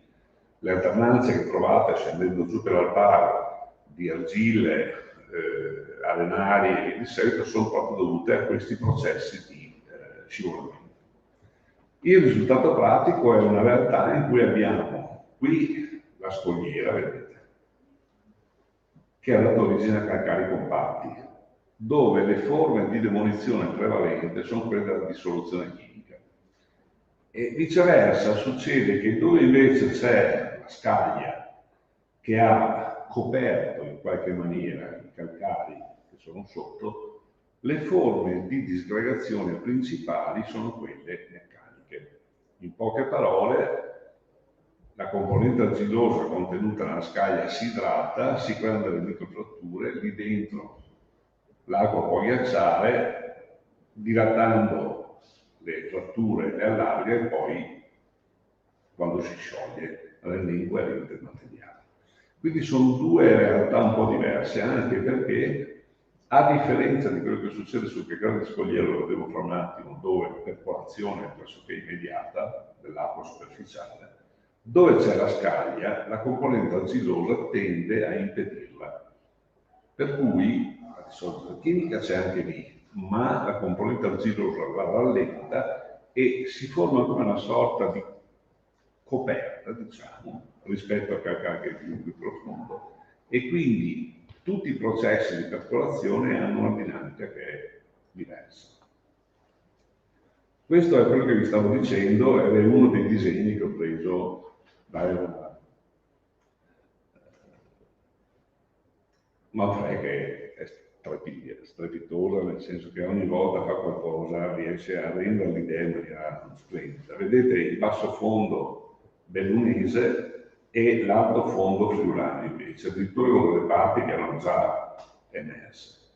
Che cosa succede? Il materiale, vi dicevo, qui si va sviluppando, non so se vedete il puntatore, qui sul ciglio, su acque poco profonde e illuminate abbondantemente alla luce solare, si va a sviluppare la scogliera, che darà poi origine ai calcari.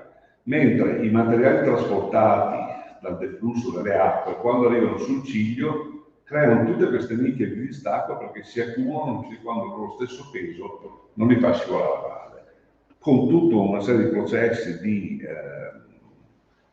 classazione, li chiamiamo, in relazione alla densità che possiedono. A un certo punto, che cosa capita? Che il livello del mare sale, o se volete, la velocità di sprofondamento del fondo marino accelera, la subduzione è più veloce e quindi abbiamo una trasgressione marina. In poche parole, il mare bellunese sale sopra la piattaforma friulana e in qualche modo la scogliera annega. Sembra impossibile o sembra ironico dire che una scogliera anneghi, ma in realtà, siccome gli organismi di cui sto parlando, che fissavano carboidrati di calcio, erano organismi che dipendevano dalla produzione fotosintetica, come tutti quanti gli organismi dei sistemi ecologici che si rispettino, nel momento in cui la realtà va al di sotto di quella che è la zona illuminata e quindi la produzione algare viene meno, anche il nutrimento che lo ricavava questo scompare. E quando si arriva a essere sotto una certa profondità a livello del mare, voi sapete che la luce non arriva più.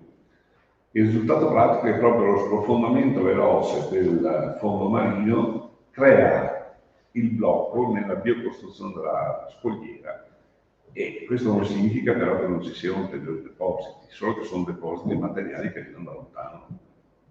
Quindi una situazione diversa da prima, il mare si fa più profondo, rimane di tutto quello che prima succedeva, questo continuo muoversi verso i punti più bassi, seguendo la forza di gravità, dei materiali incoerenti che si depositano uno strato sopra l'altro. I flysch del bellunese di cui parlavo prima si sono formati proprio in questo modo. Il prodotto di queste due realtà, che poi l'erosione, quando la spinta tettonica africana ha fatto sollevare il fondo di questo antico mare, riducendo l'estensione anche nel farlo però, perché pensate che per le Alpi si parla di estensioni di 1000 km che sono stati ridotti a 100, a un decimo. I materiali che si erano formati sul fondo marino, compressi in questo modo, hanno dovuto per forza di cosa inarcarsi, perché giù non possono andare in quanto sono meno densi del basamento su cui si sono sviluppati, e quindi a questo punto emergono dall'acqua e cominciano a subire ciò che chiamiamo processi di dissoluzione, cioè viene meno la deposizione, la formazione di nuova roccia, e cominciano invece i processi di demolizione di queste rocce che vengono esposte agli agenti esogeni. Quali sono gli agenti esogeni? Sole, vento, neve, acqua. D'accordo?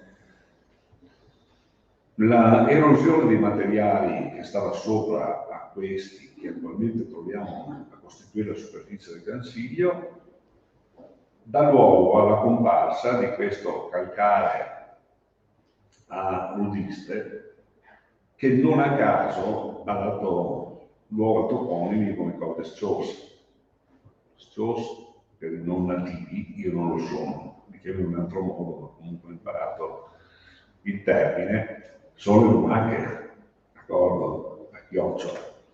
E la prima interpretazione, quando sono stati rivenute queste realtà all'interno delle rocce da parte dei nostri pastori, era quello che fossero antichissime chiocciole che sono state bloccate nelle quarti di fango di allora. In realtà è proprio un calcare di scogliera, e questi sono gli organismi che nella scogliera contribuiscono a costruirla. Questo è uno dei due substrati più facilmente identificabili, l'altro è questo qui. Questa è una scaglia rossa, lo si vede non tanto dal colore della componente carbonatica e argillosa, perché quella, se osservate, è stata decolorata dalla luce e dall'ossigeno e via di seguito. Per quello i geologi tirano sempre col martelletto per fare l'osservazione a fresco. Se spaccaste la roccia trovereste di colore rosato carico. Si vede che è la scaglia rossa perché vedete le lenti di selce che include, che ha mantenuto la colorazione, perché subisce questo processo di decolorazione molto meglio. Questo è l'altro termine, rossa nella parte nord di ciò del Cansiglio. Qui dietro, ad esempio, abbiamo una scaglia grigia che però ha la stessa origine. È semplicemente che ha meno ossidi di alluminio e di ferro e quindi ha una colorazione più nera. Questo materiale è quello che ha dentro anche però un po' d'argilla. Ed è questo il motivo per cui è meno classificabile rispetto a quello che succede invece nel calcare di scogliera. E se per caso si estende sopra il calcare di scogliera, lo protegge da un ulteriore processo di dissoluzione. Qui vedete le spinte orogenetiche che sollevano la zona del Cansiglio, la spingono al di fuori di quelli che sono i mari entro cui si è andata formando e le danno in qualche modo la realtà attuale, parlando delle rocce in posto. In geologia si dice roccia in posto perché è stata prodotta e messa in un determinato luogo dalle spinte tettoniche e non quindi il detrito che viene invece, originandosi da questa, portato lontano dai agenti di trasporto, quale il vento, quale l'acqua, la neve e via di seguito. Il risultato pratico è che noi siamo in questa zona qui e abbiamo aree di erosione e aree di deposito. In quelle di denudazione riusciamo a leggere bene questa cosa. Chiaramente le aree di denudazione sono quelle più alte, le aree dove avviene il deposito sono quelle delle conche. E vedete infatti che anche tutta la Val Belluna ha una zona di deposito, come la parte, alcuni dei luoghi qui da noi. Se guardate qua dietro alle mie spalle verso il Bifretta eccetera, si vedono dei coni di deiezione di materiale, anche se sono appena accennati, perché il trasporto adesso in queste zone praticamente non c'è, ma in epoche precedenti un po' per il tipo di situazioni diverse che c'era, ma soprattutto perché quando ad esempio il terreno è gelato diventa impermeabile, delle forme di trasporto, del paleotrasporto c'è stato. Lo stesso sussistere della Vallone di Vallorca, ad esempio, lo fa capire. Attualmente non ci sono situazioni di quel genere, a meno di situazioni straordinarie, e quindi quello che ha generato queste forme adesso non si dà più, ma anticamente ci sono state. Qui vedete il risultato di quelle spinte di cui parlavo prima, anche se non è proprio centrata sul Cansiglio, siamo in una zona un po' più spostata verso ovest, però vedete che c'è la spinta africana che costringe a infilarsi sotto a strati più recenti, strati più antichi, e quindi in questo processo vi rendete anche conto dell'inarcarsi dei materiali, delle tensioni che si vengono a generare e come conseguenza di queste tensioni delle fratture che in questi strati che si sono formati orizzontali ma che sono stati spinti e quindi entro un certo limite non sono riusciti a subire la spinta in maniera plastica ma hanno risposto in maniera rigida fratturandosi, si sono formate tutta una serie di faglie, alcune delle quali sono quelle che sono in grado di spiegare, ad esempio, la sismicità piuttosto elevata della zona dell'Alpano e della Valle Fisina. Insieme a questa realtà, per capire per il Consiglio, dovete analizzare quali sono le condizioni climatiche. Quando noi analizziamo l'ecosistema, di solito partiamo dalle componenti abiotiche, quindi roccia madre, processi geologici di seguito e fattori climatici. Questa è una pubblicazione forse un po' datata per alcuni versi, ma che è molto facile e esplicativa, per cui la utilizzo sempre perché vedo che dà buoni risultati. Il cerchio rappresenta la collocazione del Cansiglio e questi invece sono climatodiagrammi, cioè sono delle rappresentazioni grafiche che mettono in relazione la precipitazione meteorica che avviene su un determinato territorio con le sue temperature, quindi le precipitazioni medie mensili con le temperature medie mensili. Il rapporto però non è di 1 a 1, 10 sta a 20, quindi 10 gradi di temperatura stanno a 20 mm di pioggia. Perché c'è questa scelta? Perché in situazioni normali temperato fredde si pensa che con quei 10 gradi di temperatura i 20 mm di pioggia che sono caduti su quella superficie durante quel periodo siano completamente evaporati, quindi il bilancio sia zero. Questo significa che se piovuto più di 20 mm a quella temperatura abbiamo un bilancio idrico positivo. Il terreno ha accumulato più acqua di quanto ne abbia persa per evaporazione. Se invece abbiamo che le precipitazioni sono inferiori a quei 20 mm, però l'aumento di temperatura è stato di quei 10 gradi, significa che l'evaporazione è stata più intensa di quanto non sia stata la precipitazione e quindi siamo in una situazione di stress idrico, di bilancio negativo, il terreno dissecca. È chiaro questo ragionamento, spero. Allora, su questa base, il Veneto è stato identificato in pubblicazioni sempre edite da Dipartimento Attento della Regione, in 4 fasce climatiche, potremmo dire. In realtà le situazioni sono più complesse, ma semplificando all'osso, una fascia che diciamo distretto mediterraneo, sarebbe più corretto dire paramediterraneo, submediterraneo, che è quella della pianura. Un'area che viene definita esalpica, cioè delle Alpi esterne, che è quella della scarpata pedemontana delle prealpi e delle prealpi entro un certo limite fino ai loro crinali. Un'area che viene definita mesalpica, delle Alpi intermedie, e un'area spiccatamente endalpica, però ci ho messo subito su una croce perché se osservate era la zona di Sappada e poco più, ma siccome non è più è Friuli, ce la siamo giocata per gran parte. In ogni caso, Voi vedete che qui sono riportate le temperature, mentre qui sono portate le precipitazioni. E capite subito da questi due picchi che le precipitazioni in pianura, ma anche se ci fate caso nella zona esalpica, così come nella zona mesalpica, sono di tipo subequinoziale. In poche parole hanno due massimi, uno assoluto in primavera per la pianura e anche per la zona esalpica e un massimo relativo in autunno. Ci sono poi due minimi, il minimo estivo meno accentuato e il minimo invernale che invece va giù parecchio.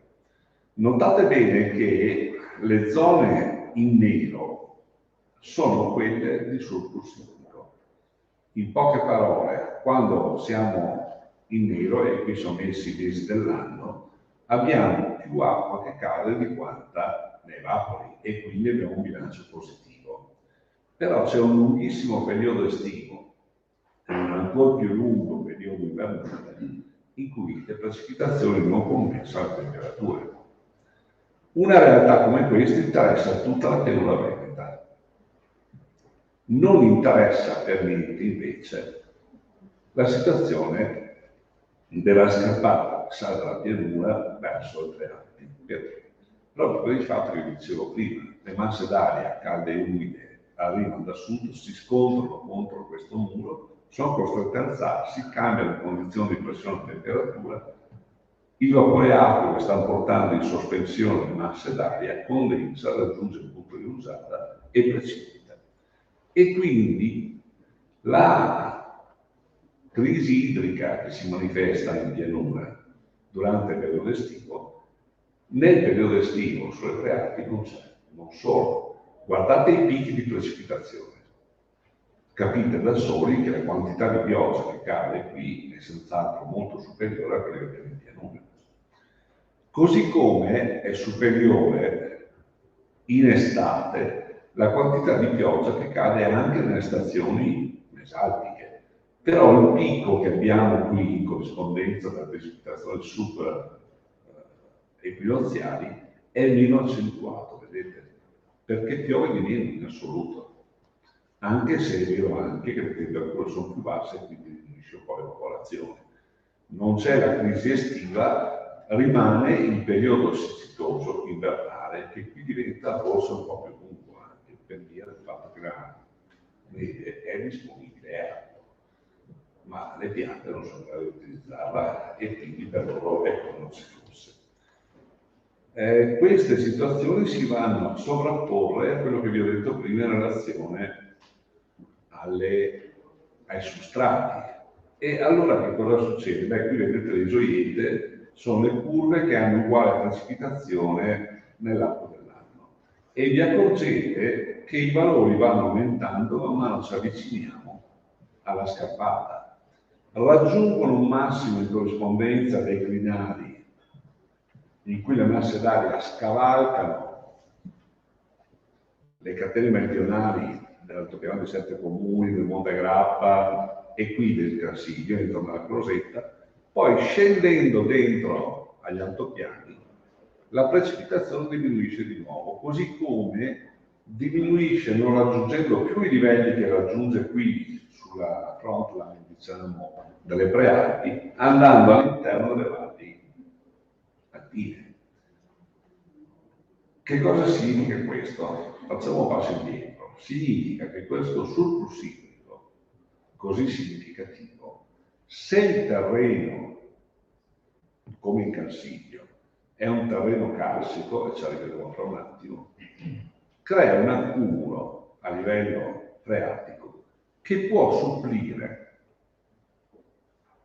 alla secchezza estiva in pianura e che è il motivo per cui, visto che a Padova e zone limitrofe le precipitazioni sono attorno ai 600-700 mm di pioggia all'anno, e questo è il minimo perché si possa sviluppare una qualche forma di copertura forestale.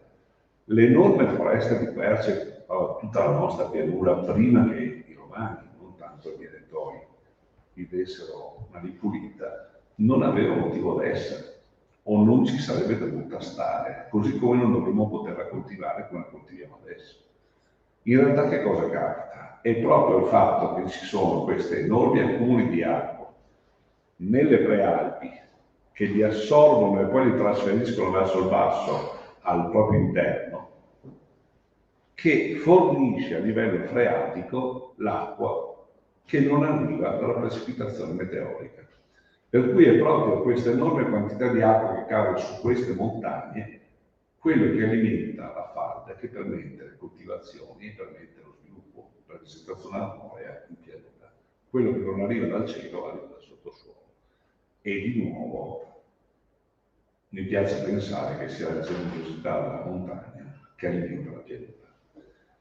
Adesso forse quando vi arriva il bolletto da pagare per il consorzio bonifica lo farete con più piacere, visto che capite a cosa serve. Il risultato pratico è che, anche se quei dati che vi ho fatto vedere non sono proprio aggiornatissimi, infatti questi sono più recenti e ci fanno capire che è in corso un cambiamento, le precipitazioni qui sono particolarmente significative, si arriva a circa 2000 mm di pioggia all'anno in situazioni normali. E lo vedete perché la colorazione tende a chiaro, qua contrariamente al solito il chiaro vuol dire che ce n'è di più, e lo scuro invece vuol dire che ce n'è di più. Vedete proprio che la parte della pianura, soprattutto quella centrale, di acqua ne ha proprio poca con la precipitazione meteorica, qui invece è significativa. Cala di nuovo andando verso nord perché le masse d'aria continuano a alzarsi, però il gradiente di innalzamento è minore e quindi la precipitazione anche cala. Che cosa succede? Succede che tutta l'acqua che arriva in Cansiglio in superficie non ci rimane, va tutta giù. Ma la stessa cosa per il Monte Grappa, per i Ceseni, per l'altopiano, per i Tessini. Queste masse di rocce carbonatiche che vanno incontro a dissoluzione chimica a opera dell'anidride carbonica atmosferica insieme all'acqua, non vi sto a spiegare tutto il processo, quello che importa voi capiate è che si formano delle situazioni in cui lungo le fratture dell'inarcamento degli strati, avete presente, ne parlavo prima, l'acqua percolando trova CO2, si mescola in forma acido carbonico, reagisce col carbonato di calcio trasformandolo in bicarbonato di calcio che è solubile, mentre invece il carbonato non lo è. Questa reazione chimica avviene meglio attorno ai 10 gradi, è più veloce. Il risultato pratico è che all'interno della massa rocciosa, lungo le fratture, la dissoluzione chimica è più veloce di quanto non succeda in superficie. E questo spiega le forme che si vanno a sviluppare. Ad esempio, in cimbro c'è la parola loch, che traduce letteralmente la parola foiba. Foiba sul carso triestino, loch in altopiano. Le doline, dol, in sardo croato vuol dire valle, dolina vuol dire piccola valle. Non sono altro che il risultato di questa dissoluzione chimica che avviene dal basso verso l'alto, perché in profondità è più veloce in quanto le temperature sono più basse, e questo dissolversi del materiale che sta sopra gli strati ne trova a un certo punto il collasso. Molto spesso le doline sono doline di crollo, ce ne sono anche altre forme, ma per semplificare è facile far così. Tutto questo materiale è quindi una spugna, anche se di roccia, che assorbe qualunque forma di acqua liquida ci sia in superficie. La neve no, ma quando arriva la primavera anche la neve tornerà acqua e va giù. Attenzione, c'è un unico momento in cui c'è acqua in superficie, in questi contesti, che è quello in cui lo strato profondo del suolo è ancora gelato e il ghiaccio è impermeabile. Il sole ha già cominciato a scaldare, ma scalda solo la superficie e quindi si forma acqua che non può essere assorbita perché sotto c'è ancora il ghiaccio che non si è ancora andato sciogliendo, ma dura per poco. Per cui trovate magari delle situazioni di ristagno idrico, e può capitare anche qui in Cansiglio, anche nelle gare di dissesto, non solo perché ci sono situazioni di impermeabilizzazione dovute a quell'argilla che vi dicevo, che va a tappare i buchi dove viene portata dallo scolo dell'acqua che la stacca dalle particelle, la porta lì e là chiude il buco. formando quelle che il Cansiglio viene chiamate lame. Ma oltre a queste se ne possono formare temporanee per tappi di ghiaccio che si formano dentro gli glittoi.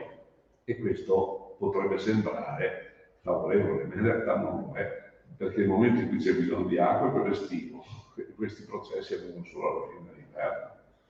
Comunque questa realtà genera tutta una serie di sorgenti che però non troviamo qui, troviamo a livello basale, per cui l'acqua del Cansiglio viene inghiottita, una minima parte torna fuori sotto forma di stillicidi in qualche vari posti, anche lungo le scarpate verso l'esterno, la gran parte riemerge alla base del Cansiglio ed è quella che alimenta il corso dell'Ivenza, Gorgazzo, la Santissima, mi pare.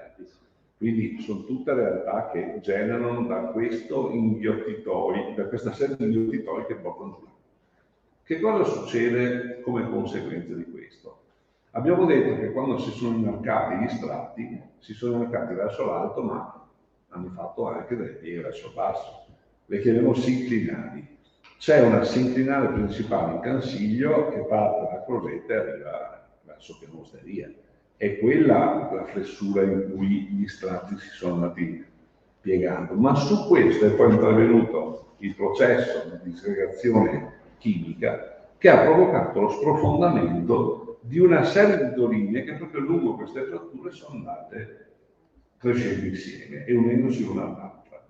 Questa è la Menera, siamo in fondo, uno dei punti più bassi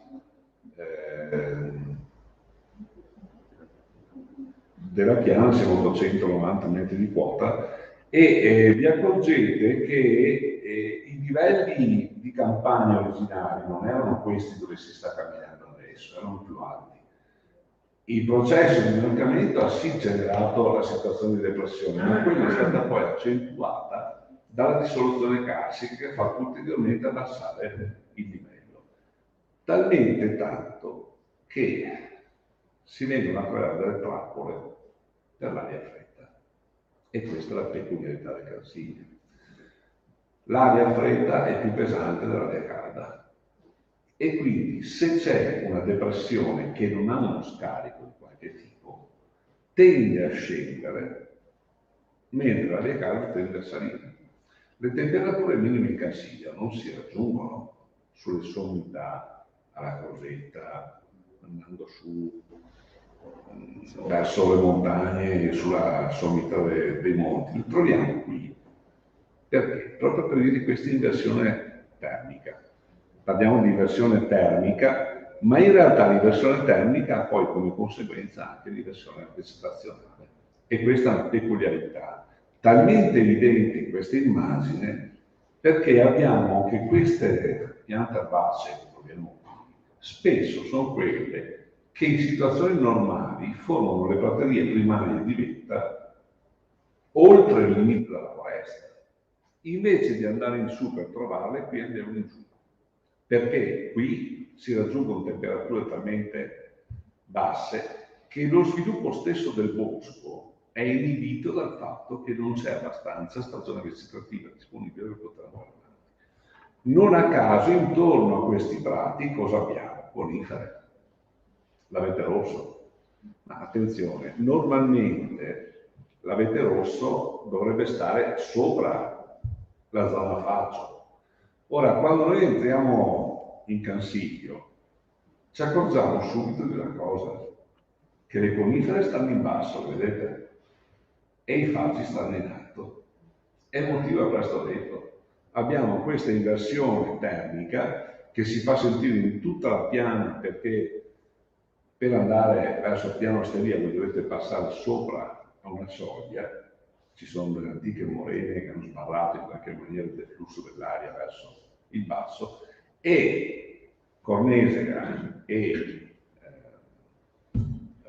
anche la parte centrale dove siamo noi sono depresse rispetto a questo ciglio, per cui l'aria fredda ristagna e l'aria calda va su. L'inversione termica comporta l'inversione di vegetazione. Il faggio qui sta sopra all'abete, che peraltro è stato anche però molto spesso messo a dimora dall'uomo. Perché? Perché quando i pascoli, che erano il motivo principale di sfruttamento della zona, hanno cominciato ad avere meno interesse per varie forme di reddito, eccetera, si è pensato alla forestazione. E se non che a quel livello la forestazione, per avere una qualche probabilità di arricchimento, si doveva fare per forza di cose, anche perché la cultura di allora era quella con l'abete rosso, che dà resa, che dà reddito, e quindi abete rosso in basso e faggio sopra.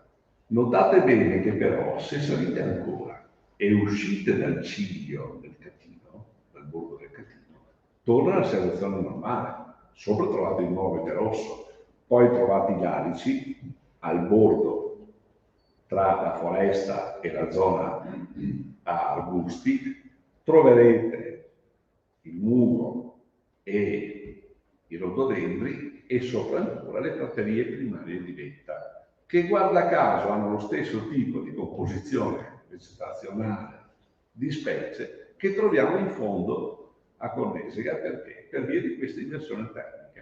Quindi è come se in Cansiglio, per raggiungere la sommità delle montagne, invece di andare su si dovesse andare. Questo determina la peculiarità della vegetazione, e la peculiarità della vegetazione è quella che va poi a influenzare anche il modo in cui gli animali vanno a occupare un determinato territorio. Succede anche che noi, in quanto animali, interagiamo con questo. Ora, il Cansiglio non è una zona in cui l'uomo è nato oggi. Il Cansiglio l'uomo c'è nato molto tempo fa e ha condizionato in maniera molto significativa tutta questa realtà. Non sto qui a parlare di moltissime altre cose perché il tempo non abbiamo, ma diciamo che questo ha fatto sì che possiamo identificare delle formazioni standard che sono quelle a cui possiamo fare riferimento quando entriamo ad analizzare la componente vegetale in Cansiglio. Abbiamo delle situazioni più termofile verso l'esterno, le avete viste oggi salendo dalla pianura, dove troviamo carpini, troviamo frassini, troviamo anche qualche faggio nelle zone più riparate, più fresche, e però la fa da padrone il carpino nero di solito e l'orniello in queste zone, d'accordo? Sostituendo le rovadelle che c'erano prima e che ancora adesso troviamo perlomeno in alcune zone più favorite. Perché sostituite? Per la zona tropica queste crescono molto più velocemente dopo essere state tagliate, mentre le rovarelle ci mettono più tempo a produrre legno. Siccome servivano soprattutto per la produzione di legna da ardere, il taglio più frequente si fa e più reddito dava, e quindi sono state sostituite le formazioni a querce e liofile con quelle a carpino nero e a orniello. Queste sono le specie compagne, la lunaria, via di sé, per questa è la quercia di cui parlavo, la roverella. In alcune aree dove il substrato non è troppo ricco di bicarbonato, abbiamo utilizzato anche i castagni. Perché? Perché produceva cibo che si poteva conservare d'inverno, ma rifugge il carbonato di calcio circolante, quindi dove c'è il bicarbonato che gira nella soluzione non c'è. Vi dicevo, il discorso di inversione termica, qui è una dolina in cui abbiamo fatto delle misurazioni, e mentre in area libera il gradiente termico è di 0,6 gradi in 100 metri in abbassamento, qui abbiamo in abbassamento, scusate, in alzamento, in abbassamento abbiamo una diminuzione, ma non è di 0,6 gradi, cioè nel giro di 10 metri potevano sotto i 20 gradi. Allora, ci sarebbero 100.000 cose. Di nuovo, qui avete di nuovo la prova di quello che vi dicevo. Tutte e due le uvala, le parti depresse sotto la pianosteria, hanno la vegetazione a abete rosso talmente puro che poi, quando è successo l'attacco alla Cepalcia arvensis, è successa una catastrofe in questa zona, perché non è rimasto vivo uno, in parte anche perché dopo la Cepalcia si è aspettato l'attacco del bostrico, che invece lì non c'è stato, ma c'è adesso, purtroppo. Vi dicevo che le formazioni che abbiamo sono o quelle termofile esterne, oppure quando entriamo nella conca troviamo una faggeta che è una realtà spettacolare dal punto di vista ambientale perché cambia ogni stagione in una maniera incredibile. L'estate è più oscura addirittura della foresta conifere, però in inverno la luce penetra fino al fondo. La quantità di sostanza organica che fa scaricare a terra le foglie che cadono, i ramenti che cadono in autunno è di qualità talmente positiva dal punto di vista del rapporto carbonio-azoto che quando è primavera praticamente masse di foglie alte mezzo metro in cui camminate fino alle ginocchia sono completamente trasformate in humus e pronte per essere utilizzate da piante per ricavarne nutrienti. Quindi tutta una serie di realtà che fanno sì che il faggio si trovi qui in Cansiglio in una situazione che per lui è ideale, talmente ideale che è necessario per garantire la possibilità di persistenza della foresta qualche volta intervenire.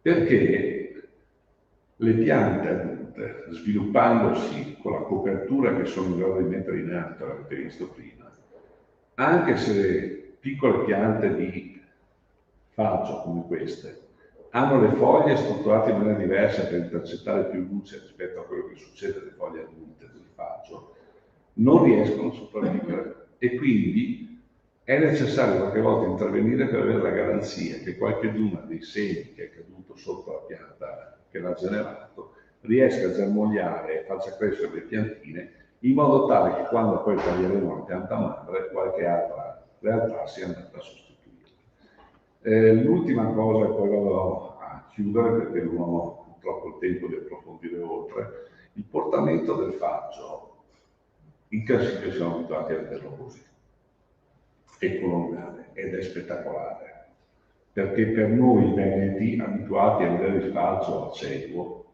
vedere le frustaie di faggio è una cosa magnifica. Ci fa tornare in mente proprio la storia del Siulu, gli alberi che sono le colonne che sostengono il cielo. E però non è che il faggio di per sé abbia questo portamento. Il faggio, se cresce all'aperto, ha un portamento globolare come tutte quante le altre piante. È l'autoadduggiamento dei rami bassi che tende a farlo slanciare verso l'alto. Vi ricordate il discorso del remo, che deve avere una certa lunghezza senza rami per via del nodo che indebolisce la fibra. Capite adesso perché si trovano un certo numero di piante che potevano andare bene per quel tipo di uso, ma questo prevedeva che ce ne fossero molte altre che gli stessero a ridosso, perché così in quella macchia qualcuno rami non ne aveva, perché era costretto ad alzarsi. In Cansiglio c'è un genotipo di faggio particolarmente favorevole per questo, perché la prima divaricazione delle branche avviene sui lati. Ed è uno dei motivi per cui quando ci sono le annate di persona il seme viene raccolto e viene anche commercializzato. La riserva biogenetica che c'è sotto Vallonica ha anche il compito di mantenere questa peculiarità e poterla trasmettere dal punto di vista genetico. Finisco qui e ringrazio per l'attenzione.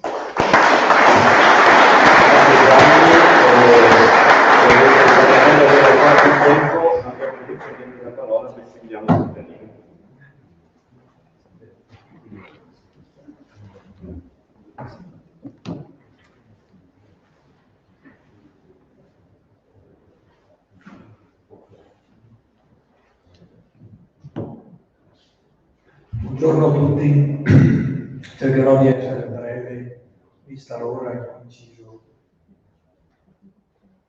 Sì. Allora, io vi parlerò in breve della selvicoltura attuale, cioè di come governiamo il bosco in questi anni.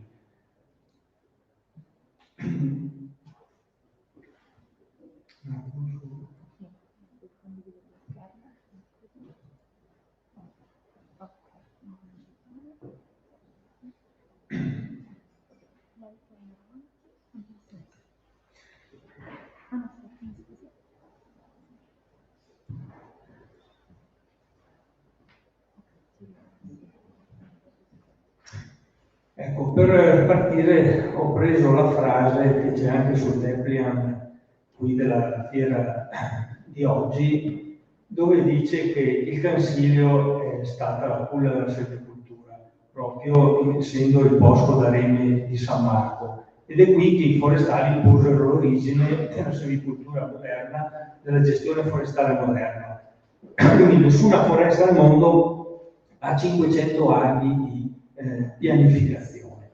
Perché parto da questo? Perché per parlare dei concetti moderni di silvicoltura facciamo una breve storia veloce dei concetti passati di gestione del bosco.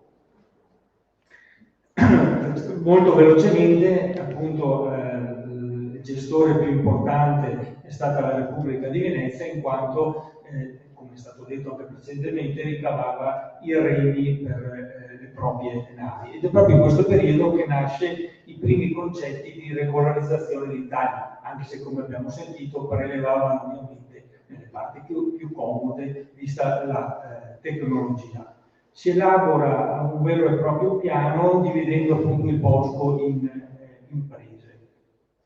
Gli interventi però, come vedete, come ho scritto, sono interventi saltuari, interventi nelle zone più comode, e quindi non possiamo parlare di una vera e propria pianificazione, ma più che altro di una pianificazione di un prelievo atto all'uso in quel periodo. E nei periodi poi della Repubblica di Venezia è anche intensa l'attività di carbonai, che ovviamente avviene a danno del faggio, cioè senza una vera e propria regolarizzazione. Lo sfruttamento poi delle risorse del Cansiglio prosegue nel 1770, quando viene costruita una serie idraulica a Bastia, quindi nel Pago, e qui lo sfruttamento diventa ancora più intenso, ma poco regolato nel tempo e nello spazio. Il tempo e lo spazio sono poi i concetti moderni di silvicoltura. Nel 1794 poi c'è anche l'attuazione di un contratto con un privato per la vendita di 100.000 piante di faggio, ma il contratto non fu mai portato a termine, ma solo in parte. Con la fine della Repubblica di Venezia e l'avvio della dominazione asburgica, la foresta viene allora gestita in maniera più ordinata. Però non avevano ancora il concetto moderno di silvicoltura, perché ciò che prelevavano era ancora ancorato al numero di piante e non al volume. Perché questo? Perché il volume, che poi sarà la silvicoltura moderna, è molto importante, cioè noi sappiamo quanto cresce un bosco, sapendo quanto cresce, io ogni anno ho una crescita e di questo prelevo una percentuale.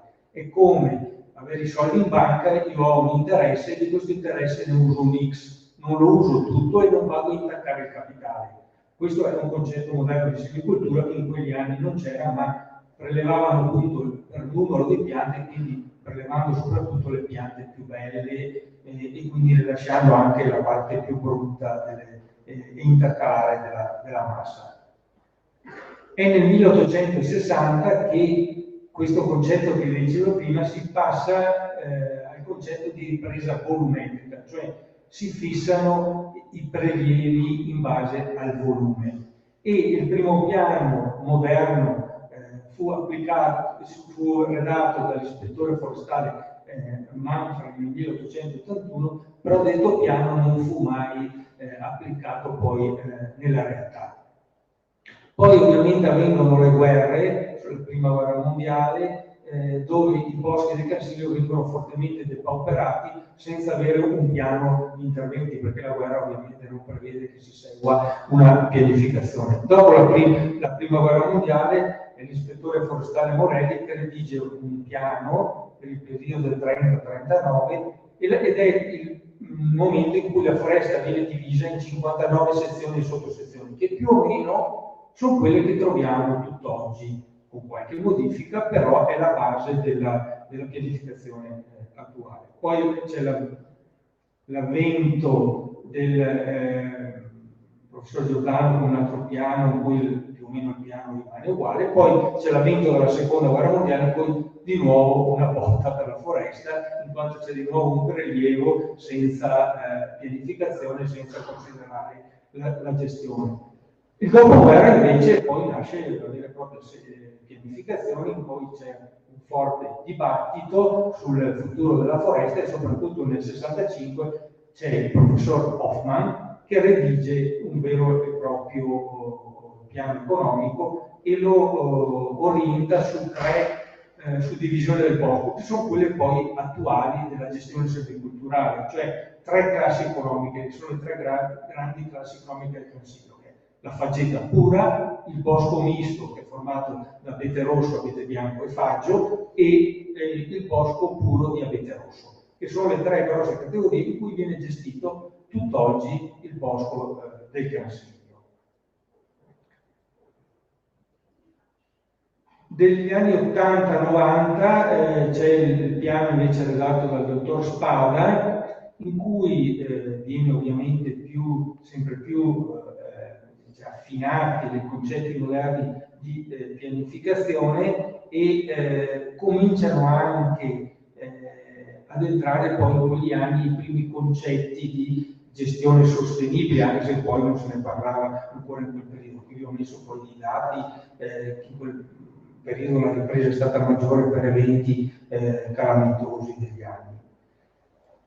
Il vero poi piani moderni si aprono dal 91 al 2017 con la pianificazione svolta dal dottor Hanke, in cui praticamente ci sono tre concetti fondamentali del Consiglio. Uno è il mantenimento della faggeta pura come peculiarità del Consiglio, appunto i faggi coloniali, che avete visto, proprio per mantenere anche una storicità legata alla foresta dei regni, che sono qui, così in termini tecnici, sono i tagli successivi uniformi che fanno sì di mantenere questa struttura, perché come abbiamo visto nella relazione precedente, il faggio altrimenti avrebbe una conformazione diversa, e soprattutto quella di una progressiva poi sostituzione del resinoso nella parte basale, che come si è già detto molto spesso derivava da piantagioni, quindi quello che anche adesso è quello di convertirla verso un bosco misto, e soprattutto si riconosce la multifunzionalità del bosco, che fino adesso era solo in parte accennata. E questi schemi poi vengono ulteriormente approfonditi con la nuova pianificazione, che vedete che è l'ultima, che è la pianificazione da me redatta, quindi con il nuovo piano 2018-2032. Questa pianificazione, qui è un breve inquadramento del Consiglio come oggi, quindi sono gli ettari del bosco, sono 3.395 ettari, poi è il bosco soggetto a silvicoltura, e di questo vedete che circa il 50% è composto da bosco misto, mentre un 26% da bosco di faggio e solo un 15% da conifera, che poi è in evoluzione verso anche questo un bosco misto. La pianificazione attuale, che quindi prevede, quella è la cartina del Consiglio con le particelle, prevede la divisione in quasi 200 particelle forestali. Il concetto, la pianificazione è prevista per legge, cioè ogni foresta deve essere gestita da un piano, non è possibile non avere il piano proprio per la legge. Noi è la legge forestale del 50, la numero 52 del 78. Attualmente la provvigione del Consiglio è di circa 1.200.000 metri cubi, cresce all'anno circa 21.000 metri cubi e noi ne preleviamo circa 12.000. Quindi è il concetto che vi dicevo prima, si preleva una parte di quello che cresce. La proporzione, adesso non lo fa, ma circa il 60%, un po' meno del 60%. Quindi vuol dire che abbiamo ancora un 40% di riserva. Io non intacco mai il capitale e anzi ne metto via qualcosa. Questo perché? Perché permette eventi come Vaia, che sono successi nel 2018, che creano uno squilibrio nell'assestamento della foresta, io permetto di superare questi con la mia riserva che ogni anno riesco a mettere da parte. Quindi in Cansiglio anche Varga sì, ha fatto danni localizzati, ma sull'intera foresta ha fatto un danno che possiamo considerare minimo a livello di metri cubi che è andato a schiantare. Chiaro che in quelle aree dove ha fatto lo schianto localizzato ha fatto un danno, però nell'intera superficie, ripeto, il danno è stato minimo. La gestione attuale avviene attraverso il concetto di selvicoltura naturalistica. Questo è un concetto principe, cioè tutto quello che facciamo praticamente unisce il sfruttamento del bosco alla necessità della protezione della natura. Cioè noi facciamo una selvicoltura che c'è altro che assecondare ciò che la natura farebbe molte volte solo in termini più lunghi. Noi invece acceleriamo questi tempi perché abbiamo delle esigenze un po' diverse, sia anche dal punto di vista economico, cioè lo sfruttamento ad esempio del legname. Noi come foresta siamo sia certificati PFC, quindi abbiamo la gestione forestale sostenibile, sia siamo parte della rete Natura 2000 perché il Cansiglio è tutt'area SIC e ZPS. Quindi la selvicoltura moderna non può tener conto di questi due aspetti, quindi di conciliare tutti gli aspetti della natura. Gestione forestale sostenibile, quindi significa la selvicoltura naturalistica, come vi ho detto, ma significa quindi gestire il bosco in maniera ambientalmente corretta, quindi preservando tutti gli habitat che sono presenti, economicamente positiva, perché ovviamente un reddito dobbiamo ricavarlo dalla foresta, dal legname, ma non solo, come vedremo dopo, e socialmente utile deve essere, cioè sia per le generazioni di oggi e di domani, cioè tutti quelli che vengono in Cansiglio, tutti devono poter godere della bellezza del paesaggio del Cansiglio. Questo è il concetto più moderno di selvicoltura. Fino a poco tempo fa il bosco cos'era? Legno, sfruttiamo la parte legno, qualcosa di funghi, ma però era ricavare. Oggi no, oggi la selvicoltura prevede che il bosco eroghi tutta una serie di servizi che qui vedete riassunti. Quindi chi interviene nel bosco deve garantire che il bosco preservi tutti questi. Chiaro, il bosco per se stesso preserva e garantisce questi servizi, però la mano dell'uomo serve per garantirli al meglio, altrimenti il bosco tenderebbe a privilegiare certi servizi piuttosto che altri.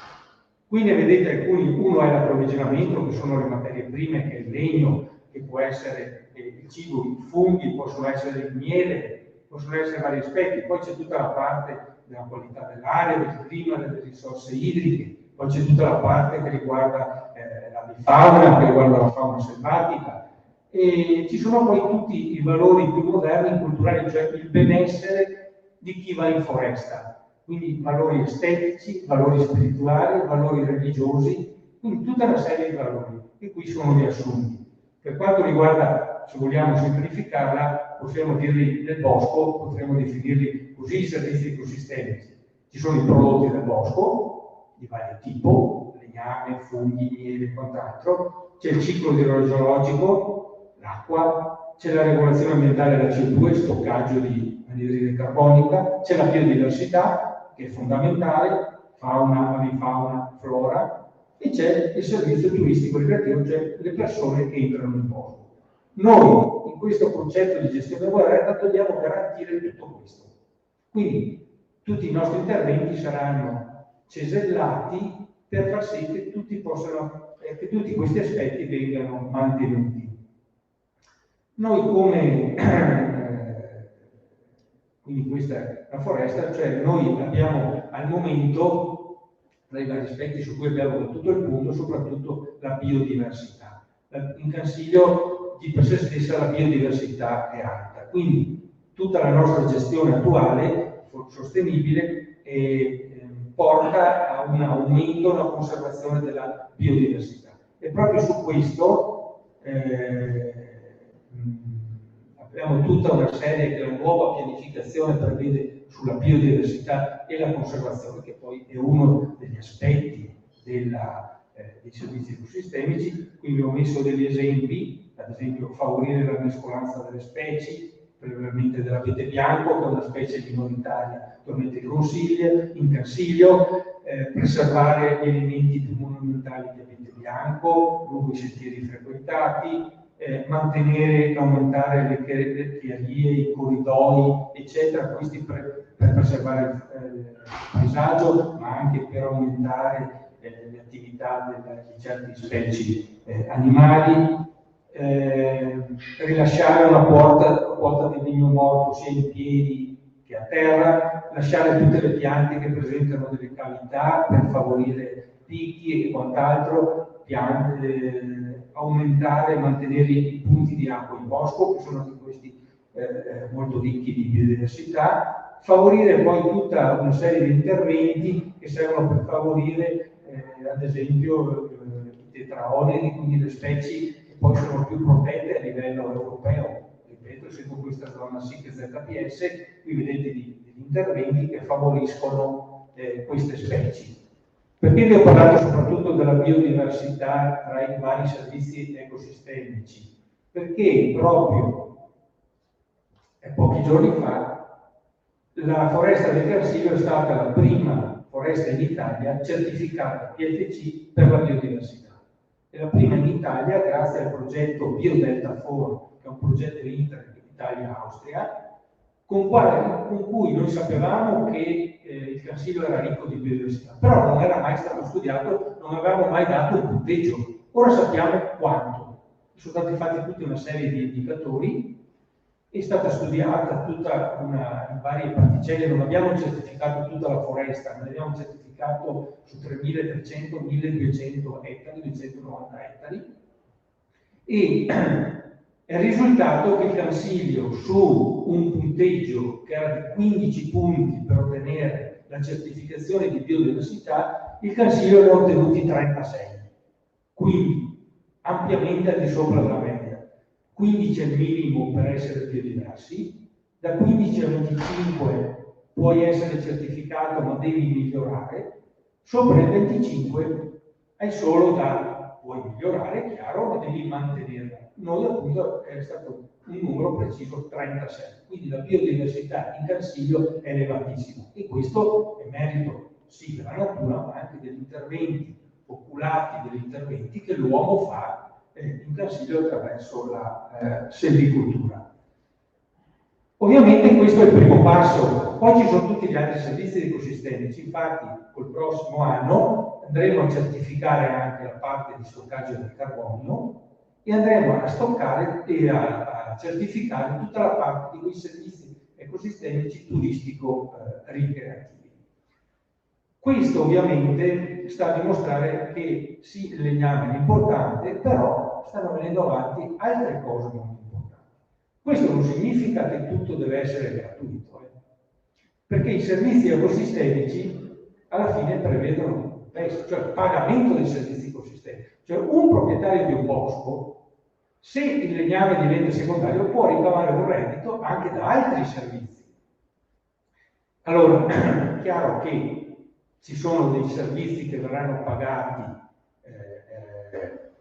perché sono tipo lo stoccaggio del carbonio, ci saranno degli incentivi ai proprietari da parte dell'Unione Europea, ci saranno altri servizi che verranno pagati attraverso finanziamenti perché mantieni quell'aspetto, però ci saranno anche altri servizi che hanno appunto un valore, perché vedete dallo schema tutti i servizi hanno un valore economico, che invece verranno pagati dal singolo usufruttore, perché ad esempio chi porta le arnie pagherà una quota per avere il miele, ma lo stesso chi viene in Consiglio a godere delle bellezze potrà pagare ad esempio attraverso un biglietto che può essere il parcheggio, e quello uno paga un parcheggio per usufruire di un'area, può essere anche quello, siccome verranno certificate delle aree di benessere, sono state già individuate, in Consiglio ci sono delle aree particolari, conformità degli alberi, eccetera, dove una persona può andare in quel posto, sedersi,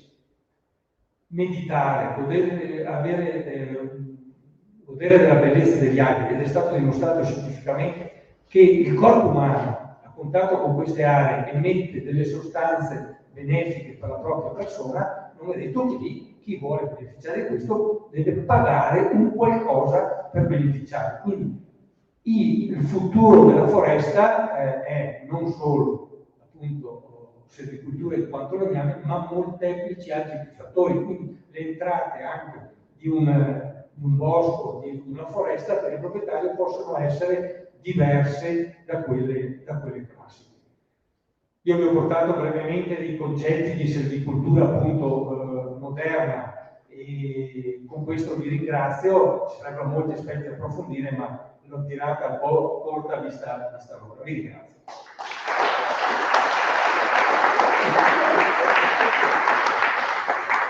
Grazie per intervenire.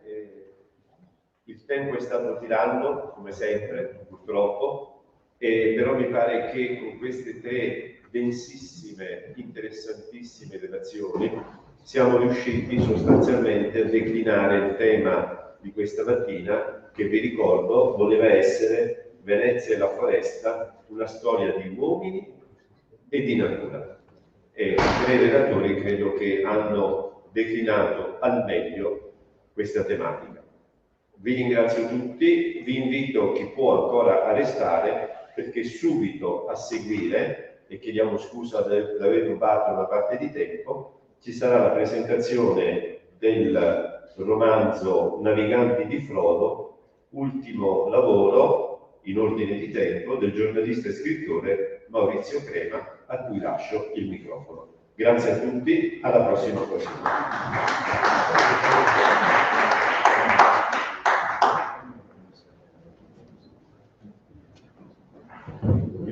Grazie. Se si mette parte centrale